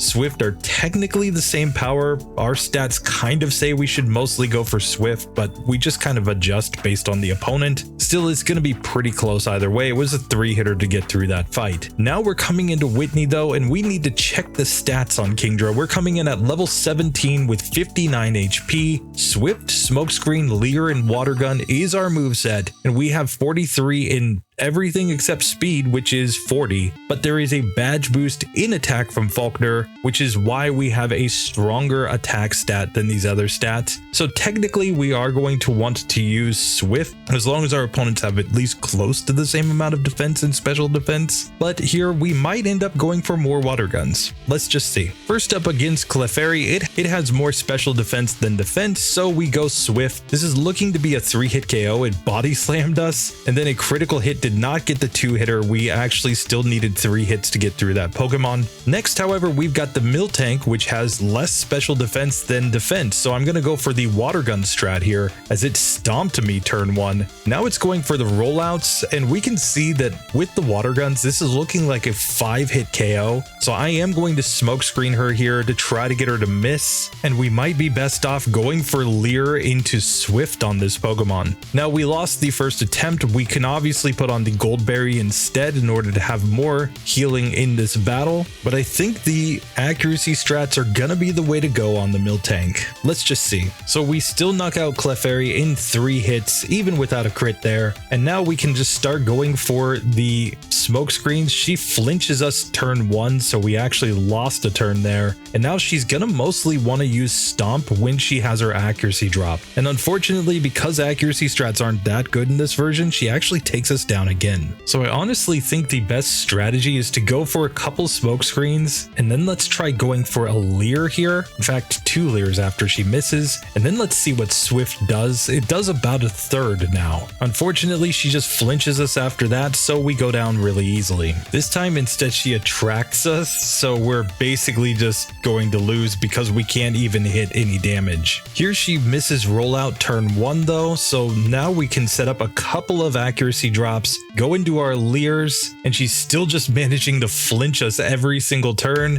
and we get knocked out. So here I'm just going to try going for the Leer instead, and let's just see what that does to the ranges. She started using rollout here, and she's just going to do too much damage even after we heal with the Goldberry. So we can't really just go all in on attack, and we're not doing much damage when we use our attacks against her. So this is kind of sus. Here we get attracted instead by the Clefairy while it's using its metronome, and then it's healing and it's doing damage. We might actually have to reset this one just on the Clefairy. We actually do manage to get through, but with only 16 HP remaining and without a berry on anymore, we're simply going to go down to the Miltank. So somewhat surprisingly, with a Pokemon as good as Kingdra, we're actually having a lot of trouble here on Whitney. I'm gonna go all in on attack just to see what kind of range we can get. Maybe we can get a crit or something and it will make a difference. Like here, if we had gotten gotten one critical hit, I think we would have knocked her out with the water gun strat, so that might actually be the best way to go. Here she misses the first rollout, she goes into rollout after that, but we got a nice critical hit there, and we are actually going to survive finally after 9 attempts, but it seems like the best strategy on the Miltank is just to go all in on water gun, and on the Clefairy, you're basically just hoping to do enough damage, not take too much damage back from its weird metronomes or multi-hit double slaps, but still that was less consistent than a lot of weaker Pokemon, so that makes me a little bit nervous. In the next section we will get access to the move Surf, which will be super important for this Pokemon, because otherwise we don't even have anything super good to use against ghosts, and I mean even Surf might not be enough. We're really gonna have to see how that goes, but yeah, it seems like maybe Kingdra's not that great, which is kind of surprising because at least in terms of stats, this is a top 20 Pokemon in Gen 2, and like I said, it has no type weaknesses, so you would think that this Pokemon would do really well in a solo challenge, and yet at least here in this early part of the game, it's not great. It does manage to get through, but it does make me really worried for the next couple of sections. So Seadra is only going to be worse than Kingdra here. Guess that's incorrect because it looks like our defense and our special attack are the same as what we had with Kingdra. Kingdra just has better special defense and attack. So we might actually end up being okay here since we're gonna get to the same level fighting the same battles. Those are the relevant stats here, I think, so it might actually work out. Headbutt might be necessary to get a better range though on the Clefairy before we get to the Miltank, especially because if we can flinch that Pokemon, we'll reduce the number of turns that it has to hit us, and that could be the key to getting through that fight a little more consistently. So first up is Carry, of course, where I don't think we have to worry too much in this fight. I'm just gonna spam the water gun since our special attack is significantly better than our attack stat, and we will simply take that Pokemon down. Now it's time to get to Whitney, and Seadra is coming in at level 17 with 52 HP. We have water gun, smokescreen, leer, and swift on the moveset, and we've got 33 attack, 43 in defense and special attack, only 26 special defense and 40 speed. I think it's obligatory to put on that Goldberry here. I think that's the only way we're getting through this, and I'm going to try this a couple times, but we may end up adding on Headbutt in order to get through that Clefairy a little bit easier. Let's see how it actually goes though. So first up on Clefairy, of course it has lower defense than special defense, so I will try the Swift here. This is looking to be a 4-hit KO with this move. Unfortunately, it just used Spiderweb on us, so nothing really to worry about there. Here on full health against the Miltank, I'm just going to go all in on the water gun. We get a critical hit turn 1, and now we're going to heal with the berry, but it's enough to take us down. The slightly lower HP was what did us in there. And remember, on our winning fight with the Kingdra, we actually got a miss turn 1 from the Miltank to get through and a critical hit. So here we get another crit and she misses a rollout, but then she heals with the milk drink. Still, if we can just manage to get one more hit, we had her down to 2 HP and it just didn't work out. Okay, let's try this one again. This time we get a much worse range against the Clefairy and have to use our Goldberry there. So I think the only way we get through now is if we use a bunch of smoke screens. And of course, once you start setting up smoke screens, she attracts you, and then she has the advantage to just be able to stomp us down because we can't hit any attacks. And Rollout, as long as it hits every time, is doing way too much damage. We only had Miltank down to about 50% before she took us out. So I think the best thing to do here is to give ourselves Headbutt. It should at least improve our ranges against that first Clefairy. I'm going to forget Swift for this move, and at least if we can manage to get some flinches, we should get through on better health to the Miltank most of the time. And then let's just see with Leer plus Headbutt what kind of ranges we get on that Pokemon. So starting on the Clefairy, we're going to Headbutt it here. We get a flinch turn 1. It's still going to be a 4-hit KO even with this move. It goes Bone Club, that didn't do that much, so we get a level up and get to the Miltank. Now I'm going to Leer once, and then let's see what Headbutt does when we hit. We did 14 damage, so this is a 5-hit KO with Headbutt at this point. We heal with the Goldberry, it doesn't matter, we simply get knocked out after that. So here I guess it's all just Smokescreen plus Leer strategies from here on out. out. This time we get a lot more smoke screens on her before she's able to hit us. And now I'm going to go for Leer a couple times and then try to headbutt her down. Here we did 20 damage, so this is a 4-hit KO at this point. She can milk drink, of course, which is the reason why this isn't a great strategy. And then she just simply knocks us out when we had her down to 6 HP. A critical hit there would have done the job, but still this is pretty darn close. So this time we've got her in a range to knock her out. We just need to get one more miss from Stomp, and finally we take her down on the 8th attempt. Still, Seadra is close here.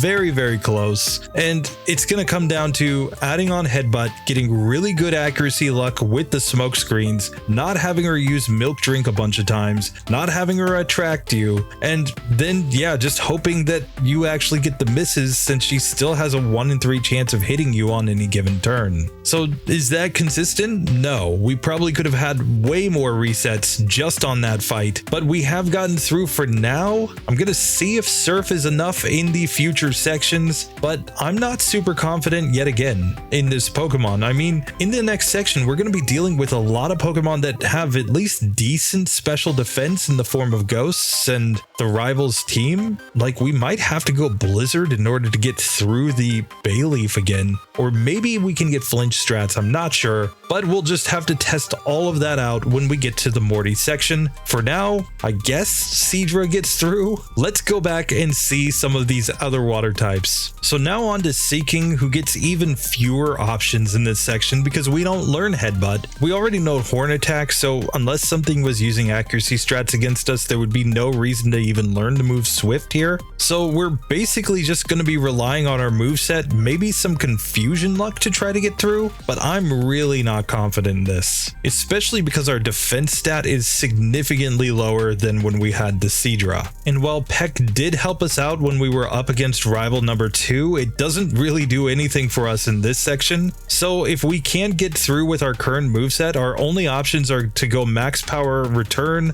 or to go for Blizzard. And why do I say max power return? It's because at our current level of friendship, if we did learn return, it would actually be weaker than the Horn Attack that we're using right now. So there wouldn't be any point in actually adding that move on. And of course, we kind of wish that we could get to Flail here, because that at least would give us a strategy against Whitney. But I think the best that we're going to be able to do is go in, try to confuse the Miltank, and then just hope that the Horn Attacks plus maybe Tail Whips are enough to get through at that point. Still, we'll just start off by coming against Scary Carry, where we're just going to Horn Attack. It looks like a 3-hit KO to get through this Snubble. No problem whatsoever there. But now we have a major challenge in front of us. So let's check the stats here as we come in. We're at level 17 with 60 HP. The Horn Attack, Tail Whip, Peck, and Supersonic on our moveset. We've got 42 attack, 33 in defense and special attack, 38 special defense, and 34 speed. So we're slower on top of everything else. Let's see if there's any shot whatsoever in this fight. So against the Clefairy, of course, I'm just going to go Horn Attack. It's going to be a 3-hit KO with this move from the looks of things. We easily get through the first Pokemon. Very nice. Now we have to try to get through this Miltank though, and I think the best strategy is to try to confuse it. We do get the confusion on. I'm also going to use a Tail Whip here, hoping to lower its defense. Of course, it just snaps out of confusion and knocks us out with a Stomp. Round 2 against Miltank, we once again confuse it as it was using Rollout, and we're going to go for some Tail Whips here, and then let's just see what kind of damage we can do. We did really good damage there, 30 damage with a Horn Attack after a couple of Tail Whips. So if we could get a hit and critical hit here, we would be able to knock this Pokemon out. Unfortunately, we were attracted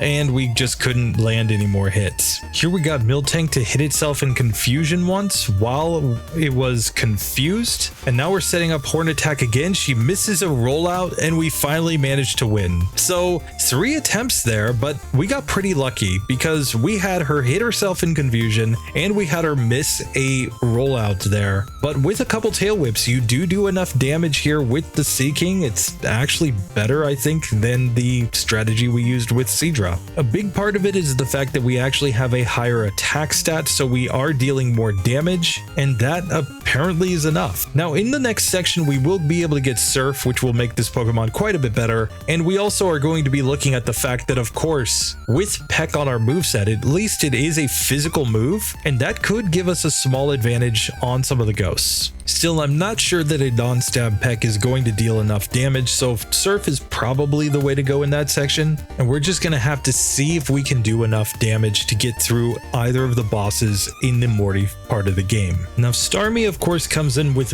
better special attack, plus we have more speed, and we have Bubble Beam, so a stronger water type move than the other water types we've used so far. Now, that is, of course, offset by the fact that we don't really learn any TMs in this section of the game. We've already learned Swift, so that's the only TM that will keep us off of the unreasonable TMs list that is available to this Pokemon. So we're really going to be just hoping that our moveset as it is right now is enough. We don't have any level up moves, but Recover plus Bubble Beam might be enough to get us through, especially if we gain a level here. We might at least speed tie against that Miltank. And sure enough, at level 16, we do have the stats to get the speed tie, so I think that's going to be the way to go. Still, I think once again, we're going to have to use the Gold Berry in this one because we don't have a lot of HP or defense with this Pokemon. So I've already got it on in my overlay, but we can also get it legitimately here by getting to the Machop. I'm simply using this for convenience. But now with all the setup done, this is one where Scary Carry could be tough. If she just bites us, we might take enough damage that it matters, but I think Bubble Beam's probably going to get us through. So here we'll Bubble Beam turn 1. We did over half damage. She goes Scary Face, and we still easily win that fight. So now it's just time to get to the Whitney fight. Let's see if Bubble Beam does enough damage to make this much easier than the last two Pokemon. We're coming in at level 16 with Starmie with 51 HP, Bubble Beam, Swift, Recover, and Tackle. And we've got 35 attack, 38 defense, 43 special attack, 38 special defense, and 48 speed. Let's find out if Misty could beat Whitney. Here we go with the Starmie fight. First up against this Clefairy, I think we're gonna go Bubble Beam the whole way. I think this is the best strat. This is gonna be a 3-hit KO as she high jump kicks us. Then she Giga Drains. Wow, that was a tough move. But we do manage to get to Miltank. We win the first speed tie here. She stomps, but we're simply going to go for the Bubble Beam, get the speed drop. So now we're guaranteed to be faster, and we simply Bubble Beam her down the next turn. Thanks to the fact that we can get speed drops with the Bubble Beam, it just guaranteed we were gonna get 2 more hits on at that point. So even though she was using Rollout, it just didn't do enough. She probably would have been best off just going Rollout from turn 1 against us, but because she didn't, because she used the Stomp that turn, we managed to get through on the first attempt. And Starmie, with its high speed and the fact that it's going to get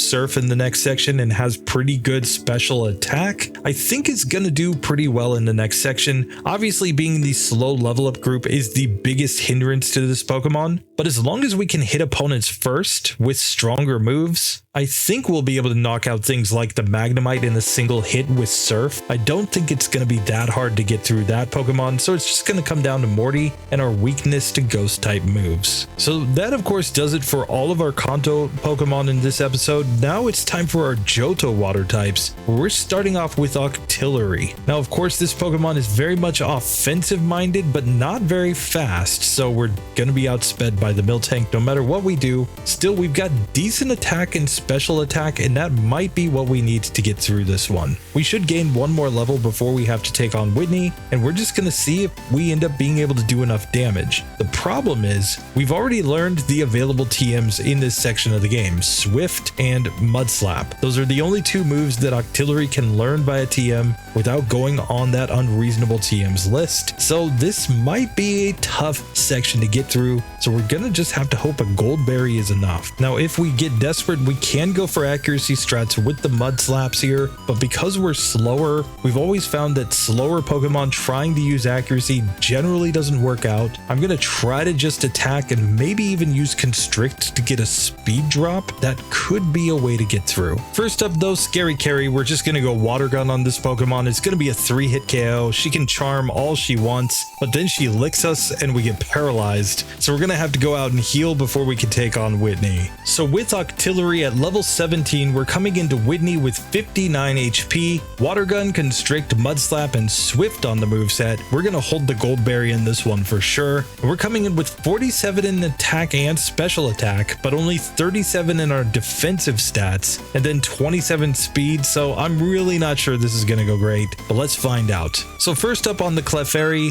I'm going to go for the Swift strat here, because our attack stat is higher than our special special attack, and this is going to be a 3-hit KO. Out next comes the Miltank. Let's just see the range here with both of our moves. Water Gun's technically going to be stronger, I think, so let's try that first. The Water Gun does 13 damage. So this is a 6-hit KO with Water Gun. Let's see Swift. Swift did 11 damage. So we're better off using Water Gun than Swift, but we can see that neither of these moves are going to get us through very quickly. So the only thing to do is to start using Mud Slap to try to survive enough turns in order to maybe get through this one. So in the next attempt, I'm just going to lead off with the Mud Slaps right away from the start of the fight. She critical hit stomps us after that, but if we can manage to get her accuracy down all the way, now we know that we've got to go for the Water Gun since this is the stronger move, but she's just going to milk drink against us, and if she keeps milk drinking, we're not going to do enough damage to get through this one.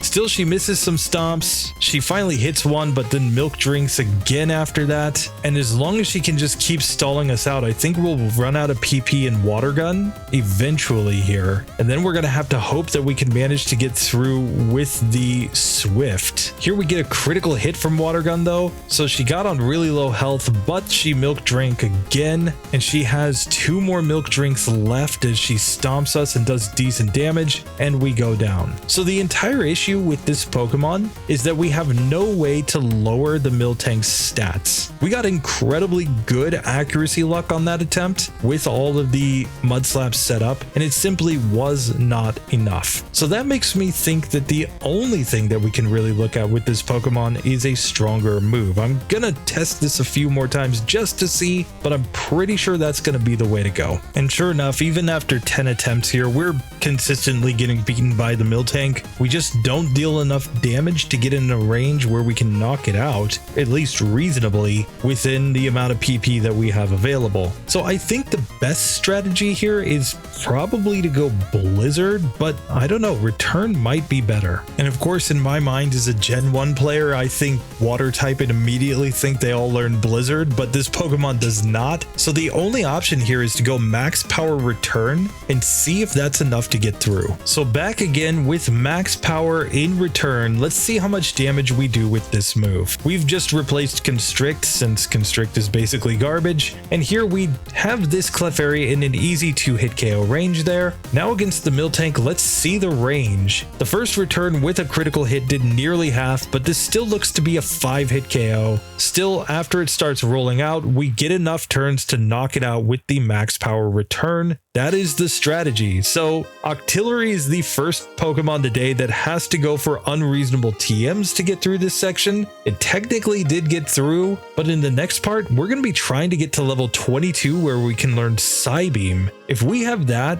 if we're able to get the levels to get to Psybeam, I think the Morty section won't be too hard because we'll have a super effective move. And of course, as long as we can get through the Magnemites, Surf will completely destroy the Steelix on Jasmine's team. We'll have good setups against Price, and I don't think we're super scared when we get to Chuck as well. So I think in the section after Morty, as long as we can get through the Morty section, we have some possibilities with this Pokemon. We can of course learn Aurora Beam via level up and Ice Beam later on in order to take on Claire, so that might be an option. So if Octillery can manage to just get through some tough parts in the next section, we might be good for a while. But this early game section, unfortunately, you have to go max power Return if you want to keep this one going. So that brings us to Mantine, which is only going to be able to learn Headbutt if we add any new TMs in this section. We already have Swift and we have Mud Slap on the moveset. That being said, our special attack is our better stat here, and the only special attack that we're going to have in this section is Bubble, unless we go all in on the Blizzard strat. So I'm not super confident in this Pokemon getting through. We're definitely going to need some sort of like accuracy strat in order to get any chance of getting through this section, and Confusion might be the key. So even with a measly 27 attack, our best option is going to pretty much be to go for the Swift here, I think, which doesn't make me super confident going into these fights. Here Swift is looking like a 4-hit KO on the Snubble, maybe even a 5-hit KO, and it used Charm charm on us, which was terrible. We do manage to get through without having to use the gold berry that I already had on, but I'm pretty nervous going into Whitney now. Bubble does have the chance to lower speed though, maybe that could help. Let's check the stats as we come in. We're coming in with a level 16 Mantine with 53 HP. We have Swift, Bubble, Mud Slap, and Supersonic on the moveset. We've got 24 attack, 33 defense, 36 special attack, 56 special defense, and 33 speed. The problem is that our best stat in special defense does literally nothing for us here. And because we're a water flying type, we're going to be weak to Rollout. So this could be really, really bad. We're going to test it. Let's find out if this is possible or not. First up, we have the Clefairy. I'm going to see the ranges with our Swift here. We did 11 damage. This is going to be a 5-hit KO just on the Clefairy. So we do manage to knock that Pokemon out. Out comes the Miltank here. And I think we have to confuse this Pokemon and then go for the Mud Slap strat and just hope that we can get the turns of confusion plus the accuracy drops in order to get through this one. But here we might even want to try to confuse the Clefairy just because this takes so many turns to get through. Instead, we get confused and hit ourselves in confusion. So yeah, that worked out.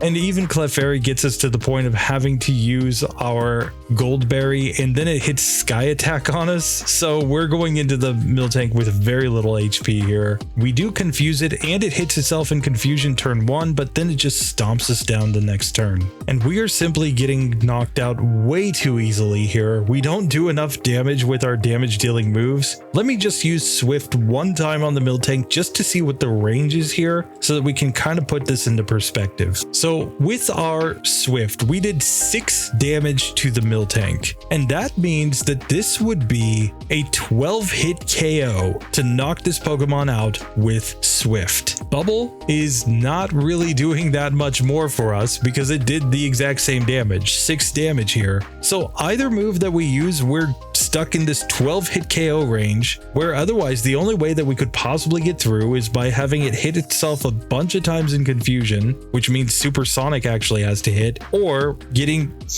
crazy accuracy luck. Neither of those are things that are likely to happen at all, so we have to go all in with this Mantine on broken strats because that's the only way we're gonna get through. Like, Headbutt is only 10 points higher than Swift, and we have a low attack stat, so that's not going to change the ranges that much. So the only move I think we can learn that will help us here is really Blizzard. Now, of course, the problem with Blizzard is that it has only 5 PPs, so we're not going to be able to just rely on this move hitting over and over and over again. Plus, its accuracy was nerfed in Gen 2. In Gen 1 with 90% accuracy, you felt pretty good spamming Blizzard late in the game, but here with 70% accuracy, it's not that much better than the Supersonic strats. Still, we could fish for a freeze, so let's just get into this fight and see how it goes. So first up, let's just see the range here on the Clefairy. Clefairy is now like a 3-hit KO. Of course, it uses Recover with Metronome immediately after that. So I'm going to go for the Swift strats here because I'd rather just knock this Pokemon out as quickly as possible. So now Sandstorm takes us below half health and we heal up on the Miltank. Let's see what kind of range Blizzard gets here. Significantly better. This looks to be a 4-hit KO on this Pokemon, but really I think we have to get the freeze to have any shot of getting through this one. This time we got a turn 1 rollout miss and the freeze. So now we're just going to keep using Blizzard. It defrosts and we need one more hit from Blizzard to knock this Pokemon out. The freeze was enough. It took 19 attempts to get through Whitney, and I only did like 3 attempts without Blizzard here, so it was still really inconsistent. You have to get the freeze to have any meaningful chance of getting through there. We also got the miss, so that was crazy lucky. But Mantine, sure, it gets through, and in the next section it will get access to Swift, but this is not a Pokemon you want to be running on minimum battles. It's already looked terrible in the last couple sections. In spite of the fact that it did manage to get through, I'm wondering if this Pokemon's ever really going to come into its own. Its typing is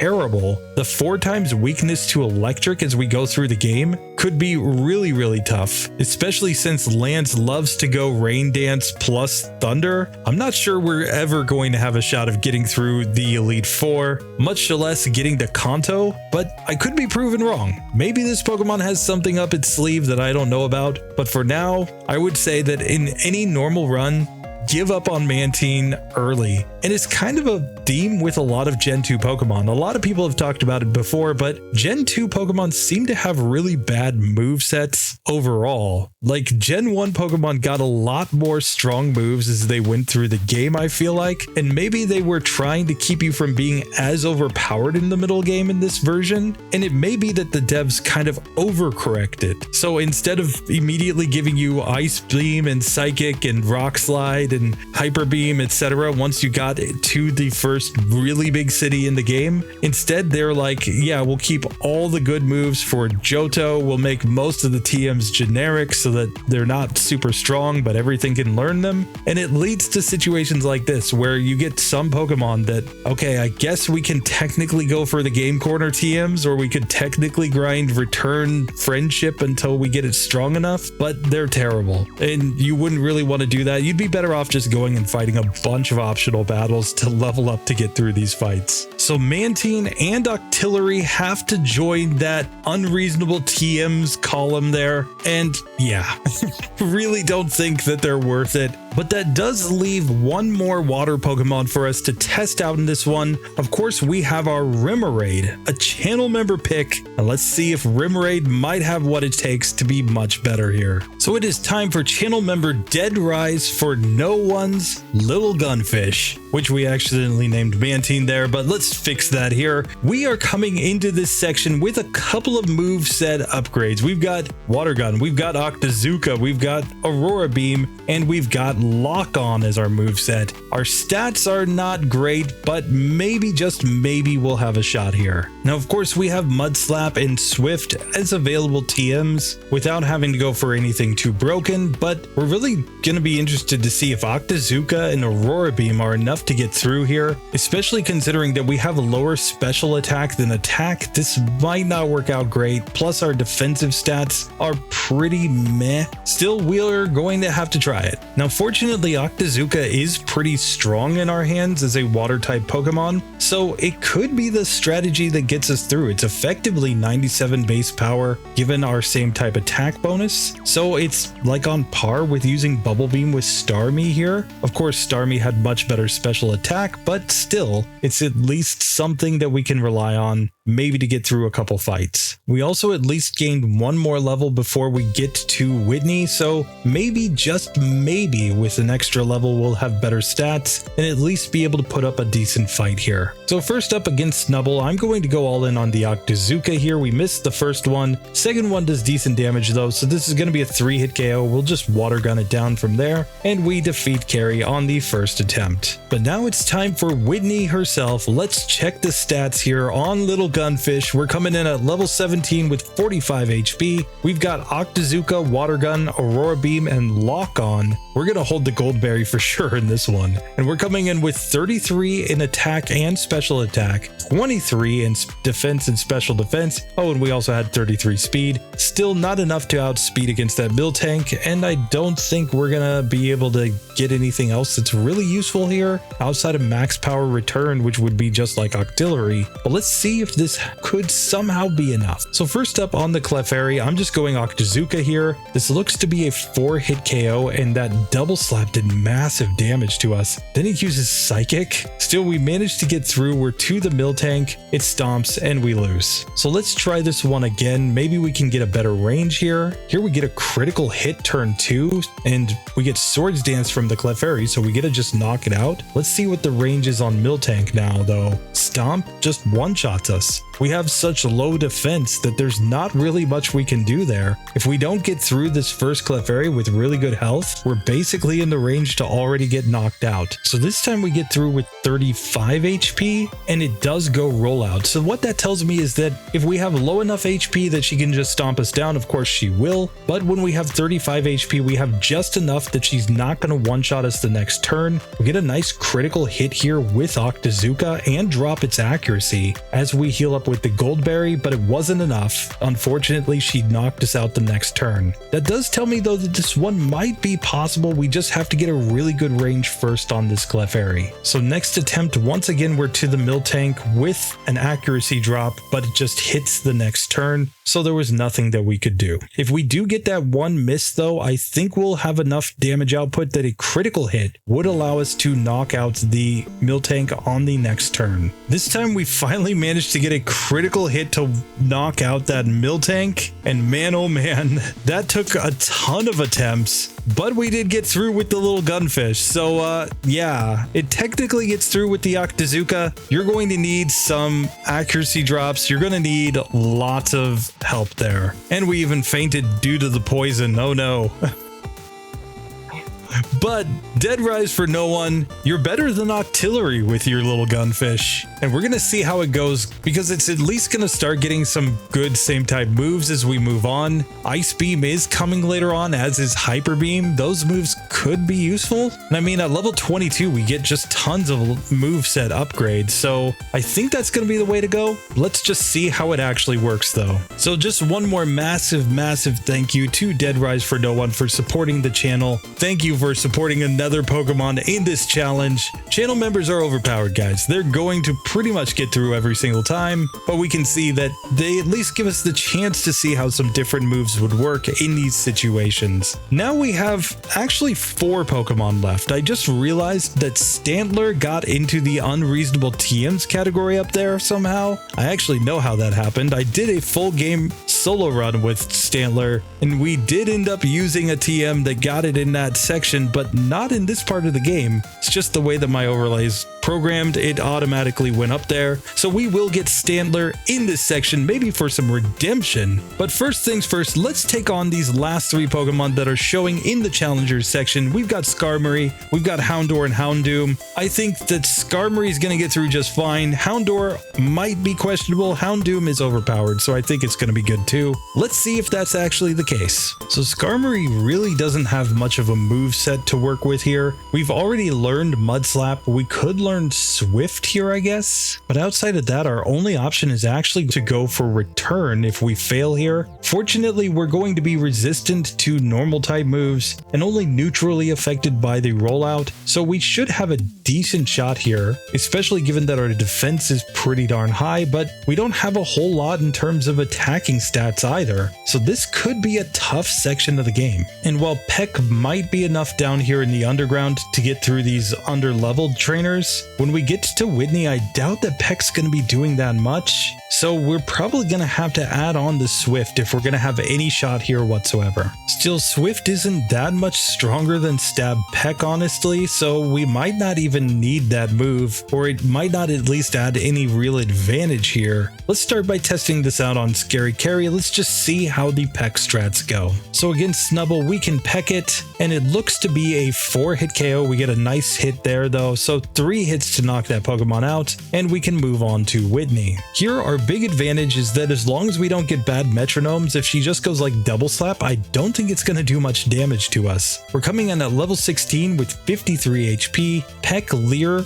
Sand Attack, and Mud Slap, so we have 2 accuracy lowering moves, and we've got 36 attack, 56 defense, 24 special attack, 33 in special defense and speed, so we'll at least outspeed that Clefairy as well. Let's see what the ranges look like with the Peck strat. So first up on the Clefairy, Peck did 14 damage, so this will be a 4-hit KO, assuming we don't get any crits. She goes Hydro Pump on us, so she actually ended up using something that did decent damage, but we managed to get through. And let's see the range now on Miltank as it stomps. We did 9 damage, which means this is an 8-hit KO with Peck. Now, of course, we can go for something like Leer to increase the damage, and that gets us up to doing like 12 damage for a hit here. At this point though, I think we have to go accuracy strats if we're going to have any shot of getting through this fight. So let's try this one again. Going all in on accuracy against the Miltank, I think is the best play. So we'll just lead off with the Mud Slaps right out of the gate, and this time she just doesn't miss a single rollout. This time she misses the first rollout though, so now she's going Stomp a bunch of times. So I'm just going to get her accuracy way down and then go into the Leers. We still have the Gold Berry to heal up here, and so if we just put a bunch of Leers on this Pokemon and then go into Peck, we're going to get much better ranges. She has to Milk Drink at this point, but a single crit will basically end her from this range. And since she's not doing that much damage with Stomp because of our Steel typing, I think we have decent odds of getting through this as long as we don't get really bad luck here. Unfortunately, we just couldn't get enough hits at the right times. We had her really close to going down, but she knocked us out with a Stomp. So this time I've leered her 6 times, and with this, Peck is doing massive damage. I think she's stuck in a healing loop, otherwise she's just gonna go down. So yeah, set up all of the Mud Slaps, then all of the Leers, and you can actually knock her out with Peck. So just like that, we did get through Whitney with our Skarmory. That really wasn't too bad. Still, the next section is kind of up in the air because we don't have any good moves to learn, so we're just going to be relying on Peck against the ghosts. The issue, of course, is Curse. If we can't knock those Pokemon out quickly enough and we get cursed, we're only going to have 4 turns to get through any opponent after they use Curse on us. And that could be the real killer for Pokemon that don't have deep enough movesets at this point to get coverage on lots of different types of Pokemon. Of course, if you can get all the elemental punches and have the stats to use them, you're probably going to be fine because you'll have something for pretty much every opponent. But when you're stuck using just Peck and Mud Slap and maybe Swift, that's not a deep enough moveset that I feel super confident going into the next section. We'll just have to see, but for now, Skarmory's through. Let's move on to Houndour and Houndoom.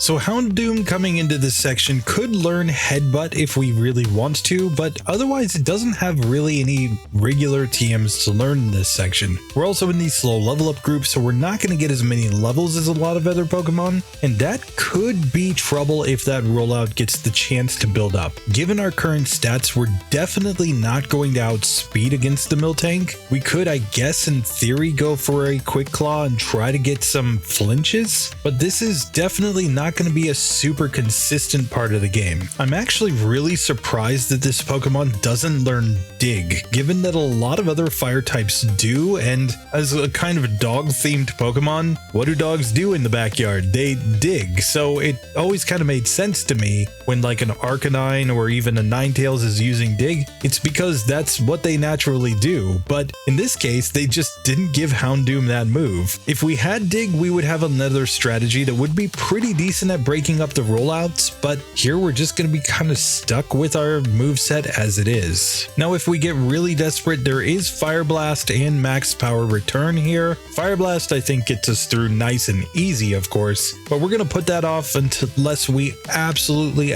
have to go for it, since you would be grinding away at the game corner for a small eternity to get that move. So instead, we'll come into the fight against Scary Carry with her Snubble. Let's just go for Swift. We get Charmed here, which is not what we really wanted to see. It even charms us again. So we're doing very little damage, but we are going to get through this fight just fine. And after a quick heal here, we can get to the Whitney fight at level 16. We have 56 HP on our Houndoom. We have Swift, Leer, Mudslap, and Ember on our moveset. Keep in mind, burn strats could be a way to get through here. We're going to hold a Goldberry coming in though, because I think we need it. And we've got 40 attack, 27 defense, 46 special attack, 36 special defense, and 41 speed. So just not quite enough to outspeed a cow. Who knew cows were faster than dogs, but you know.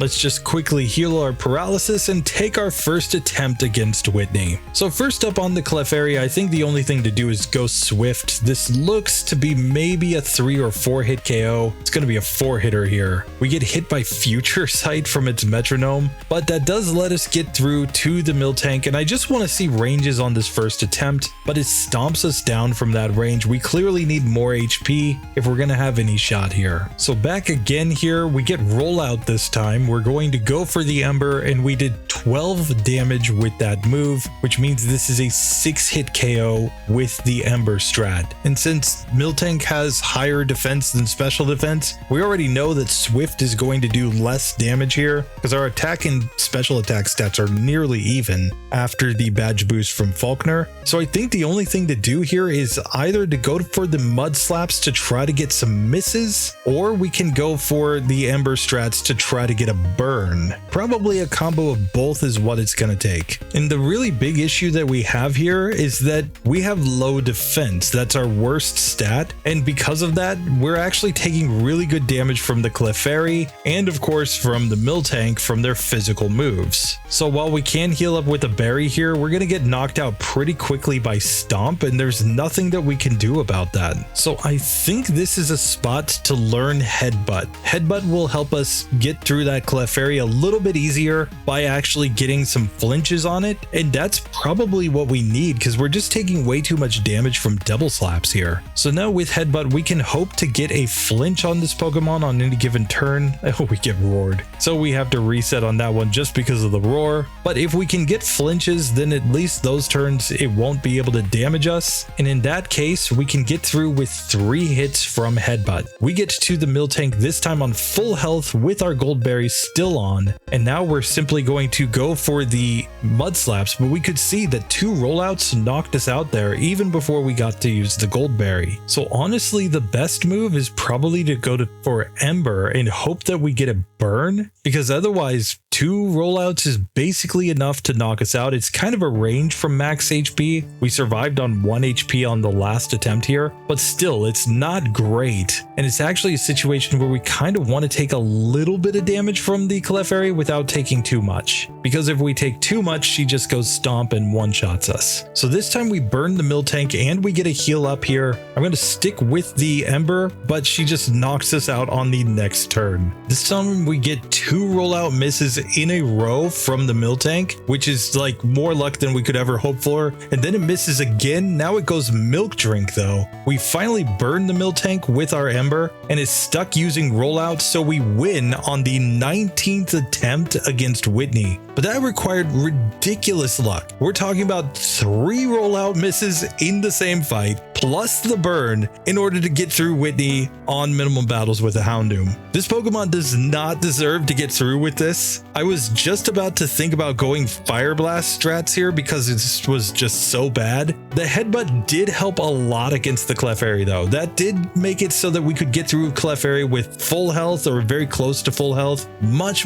more frequently than when we were just using Swift. So we already know with Houndour we're going to have to go with the Headbutt strat, but we might just have to throw on Fire Blast there as well, because I see no way that that Pokemon gets through this fight without going all in on the strongest possible attacks. And it might all just be a moot point if we simply get one shot by the Miltank from full health. So of course Houndour is coming in with even less defense and obviously less speed. We still have decent special attack here though, so I think the Fire Blast strat might be the way to go. We've already added on Headbutt just to be safe, because I honestly think that is our best strategy for getting through this. So we'll start by testing out the strategy on Scary Carry. Of course, I'm just going to go all in on the Headbutt here, I think. But actually, no, it has lower special defense, so let's just try the Ember. We get a burn turn 1. It goes Charm, which obviously doesn't matter when we're using Ember, and it's an easy 3-hit KO on that Pokemon. So we get through Scary Carry once again with no damage whatsoever. We've made it to Whitney, where we're coming in. Oh, we tried to Headbutt. No, we are coming in with a level 16 Houndour with 46 HP, Ember, Leer, Headbutt, and Mud Slap on the moveset. We're going to hold a Gold Berry. It might not matter. We might not even get to use it. it, and we're coming in with 30 attack, 20 defense, 36 special attack, 27 special defense, and 32 speed. So once again, nothing to write home about here. Let's see if we can get this to go. So first up on Clefairy, we're going to headbutt this Pokemon. We are fortunately faster, but this is looking like a 4-hit KO. We already have to use the Gold Berry after a couple of double slaps. And that means we're on full health going to the Miltank, but this is probably not going to be great. It did over half damage to us with the first rollout. So even if we burned it, it would have just knocked us out the next turn as long as rollout hit. So that's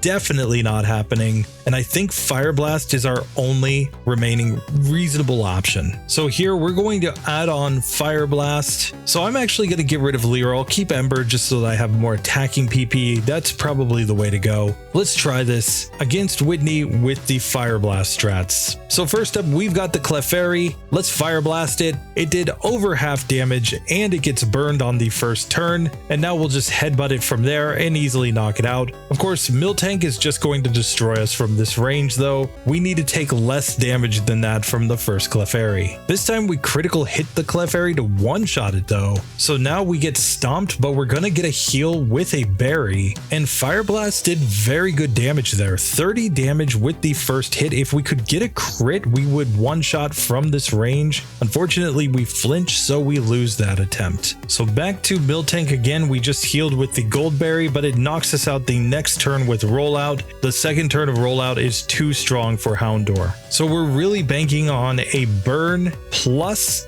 like a critical hit here in order to get through this one. It's kind of crazy luck to try to get this one to go. This time we get a Rollout miss turn 1. She rolls out turn 2 and we get a heal up with the berry, and from here 12 HP remaining. We might have to hit the final Fire Blast. We get another Rollout miss. So we do manage to get through with Houndour using the Fire Blast strat. It still took 14 attempts to get through the Whitney fight. It's definitely not consistent, but I think we would have survived one more turn there if we had simply been able to burn her. So yeah, a miss plus a burn is probably too luck based to consider decent or reasonable by any means. We're already unreasonable by virtue of getting Fire Blast. So I definitely wouldn't argue with anybody who wanted to say that Houndour is technically eliminated. We're gonna let it keep going because it did get the luck to get through, but this Pokemon's probably not reasonable enough to actually get through in any sort of serious challenge. You would want to simply give up on this Pokemon much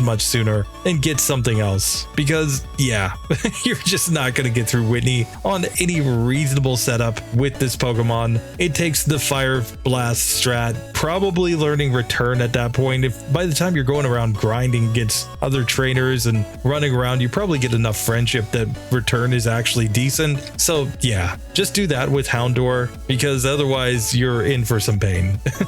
So that means our last Pokemon for today is, of course, Stantler. And this Pokemon is, of course, one that we've seen very recently. If you didn't watch the Stantler full game run that I did for kicking off the holiday season, I will try not to spoil anything too much, but we've got a lot of tools to work with here in this section. We already have Hypnosis. We can learn Headbutt if we want to. We already have Mudslap and Swift on the moveset just to have some stronger moves. But really, we could put opponents to sleep and then just like Mudslap them until they have no accuracy, and then just go into our other moves in order to knock them out. And honestly, that's not a terrible strategy given the fact that we're not going to be super survivable here. We don't have great defense, but we have pretty good attacking stats, and that's what we're really banking on. It also helps a lot that moves like Swift are same type here, so we're at least going to deal a lot more damage. So first we'll take on Scary Carry, where I'm simply going to go Swift on this one. We did nearly half with the first Swift. She charms us a couple times, so she does get a bite on us, but still we got through that fight nice and easy. And after just throwing on a potion, we are ready to make our way to Whitney. So Stantler with max DVs is coming in at level 16 with 55 HP. Hypnosis, Leer, Mudslap, and Swift are on the moveset. We're gonna hold the Gold Berry in this one. We're coming in with 41 attack, 31 defense, 38 special attack, 31 special defense, and 38 speed. So we're not going to have any chance of outspeeding the Miltank. Again, I have no idea why a deer would be slower than a cow, but you know, it is what it is. So let's get in here. and see if our deer can at least stomp on a cow. So first things first, we're going to put these Pokemon to sleep. And after that, I'll just give a quick leer to the Clefairy and we're going to get an easy 2-hit KO on that Pokemon. Miltank is out next. It misses the first rollout, so I'm going to put it to sleep, and now I'm going to start mud slapping here. And once it wakes up, we're just going to try to put it back to sleep and go for more of the mud slap strats. We could go Nightmare here, but I honestly just don't think we need that move. As long as we can just get sleep luck here, we should be perfectly fine. So after doing a couple of mud slaps there, I'll do a couple leers, and now let's go for the Swift and see what kind of ranges we're getting. We do need to keep Miltank asleep to keep it from using Milk Drink, but just like that, we easily get through. It was a little inconsistent when we did the full game run on 0 DVs, but on max DVs, you can get through this fight just fine. As long as you get sleep luck, as long as you're not sitting here missing every single hypnosis, you're going to get through that without even needing to try to something like the Nightmare strat, without needing to upgrade any of your moves. Leer plus Swift plus Mud Slap gets the job done. So now it's just a question of how this Pokemon does in the next section on max DVs. But like I said, if you want to see how it does on 0 DVs, we've already done the full game run. You can go and check that out. And we're going to have a couple other Christmassy themed solo runs coming up. I'm thinking about a pine cone, guys, and I'm thinking about that Delibird. Somebody told me that Jinx was a Christmas Pokemon according to canon, but Auntie Olga is not going to be treated for Christmas this year, I don't think, because nobody wants to get a kiss from Auntie Olga. Come on. Anyway, that does it for all of the Pokemon in this episode. Let's check our results so far. We finished today one Pokemon short of 100 Pokemon getting through the Whitney section on minimum battles completely legitimately. We did have to add a few Pokemon to the unreasonable TMs list. That Octillery, Mantine, and Houndour are all looking a little sus there, but they do get to at least progress in the game. Channel members, of course, were completely overpowered. Thank you all again for your support in this one. And with that, we're on to the penultimate episode of the Whitney Minimum Battles series next week, and maybe we'll have a Christmas finale for this one. We'll just have to see. We are coming in back next time, though, with 17 Pokemon. As legit challengers, we have Mr. Mime, Scyther, of course that means Scizor's coming in. We have Jinx, Electabuzz, Magmar and its baby Magby, the last of the baby Pokemon that are in this challenge. We have Tauros and its female counterpart Miltank, Gyarados, Lapras, and then we're getting some evolution action and Porygon and Porygon 2. That is going to be a very fun slate to do. I think most of these Pokemon are going to get through just fine. Eevee could be a little bit questionable here, and we also have to keep an eye on that Scyther with its 4 times weakness to Rollout. Finally, baby Magby could be another Pokemon that needs to go Fire Blast strats to have any shot here, because I mean, if Houndour was using them, I would just have to guess that this Pokemon is gonna be in the same boat. Anyway, we'll just have to see how that goes. And of course, since we've got the evolutions, next week we will have channel member picks galore. We are going to have Pinsir, of course, coming in, but we're also going to get Jolteon and Flareon, and we're to the point in the Pokedex where we're going to have to do that Elekid. I'm going to save Delibird for now. Apologies in advance to the legendary Q who picked up Delibird. You're just going to have to wait a little bit longer because, you know, we got to get at least a little closer to Christmas before we come back with the Delibird, but that will be the only member pick that is waiting for the future episodes, unless of course you guys want to come in and add on some more, you know. Or I guess we also have Dratini, the little worm that is going to be using Hydro Pump, but anyway, we could always use more member picks. So if you're interested, get them to me and maybe we'll have a big Christmas episode of tons of Pokemon getting a shot at this section of the game. Anyway, that is the slate for next time. Leave your predictions in the comments below. Thank you all again for your support and just enjoying the content with me. I will see you in the next one. Later.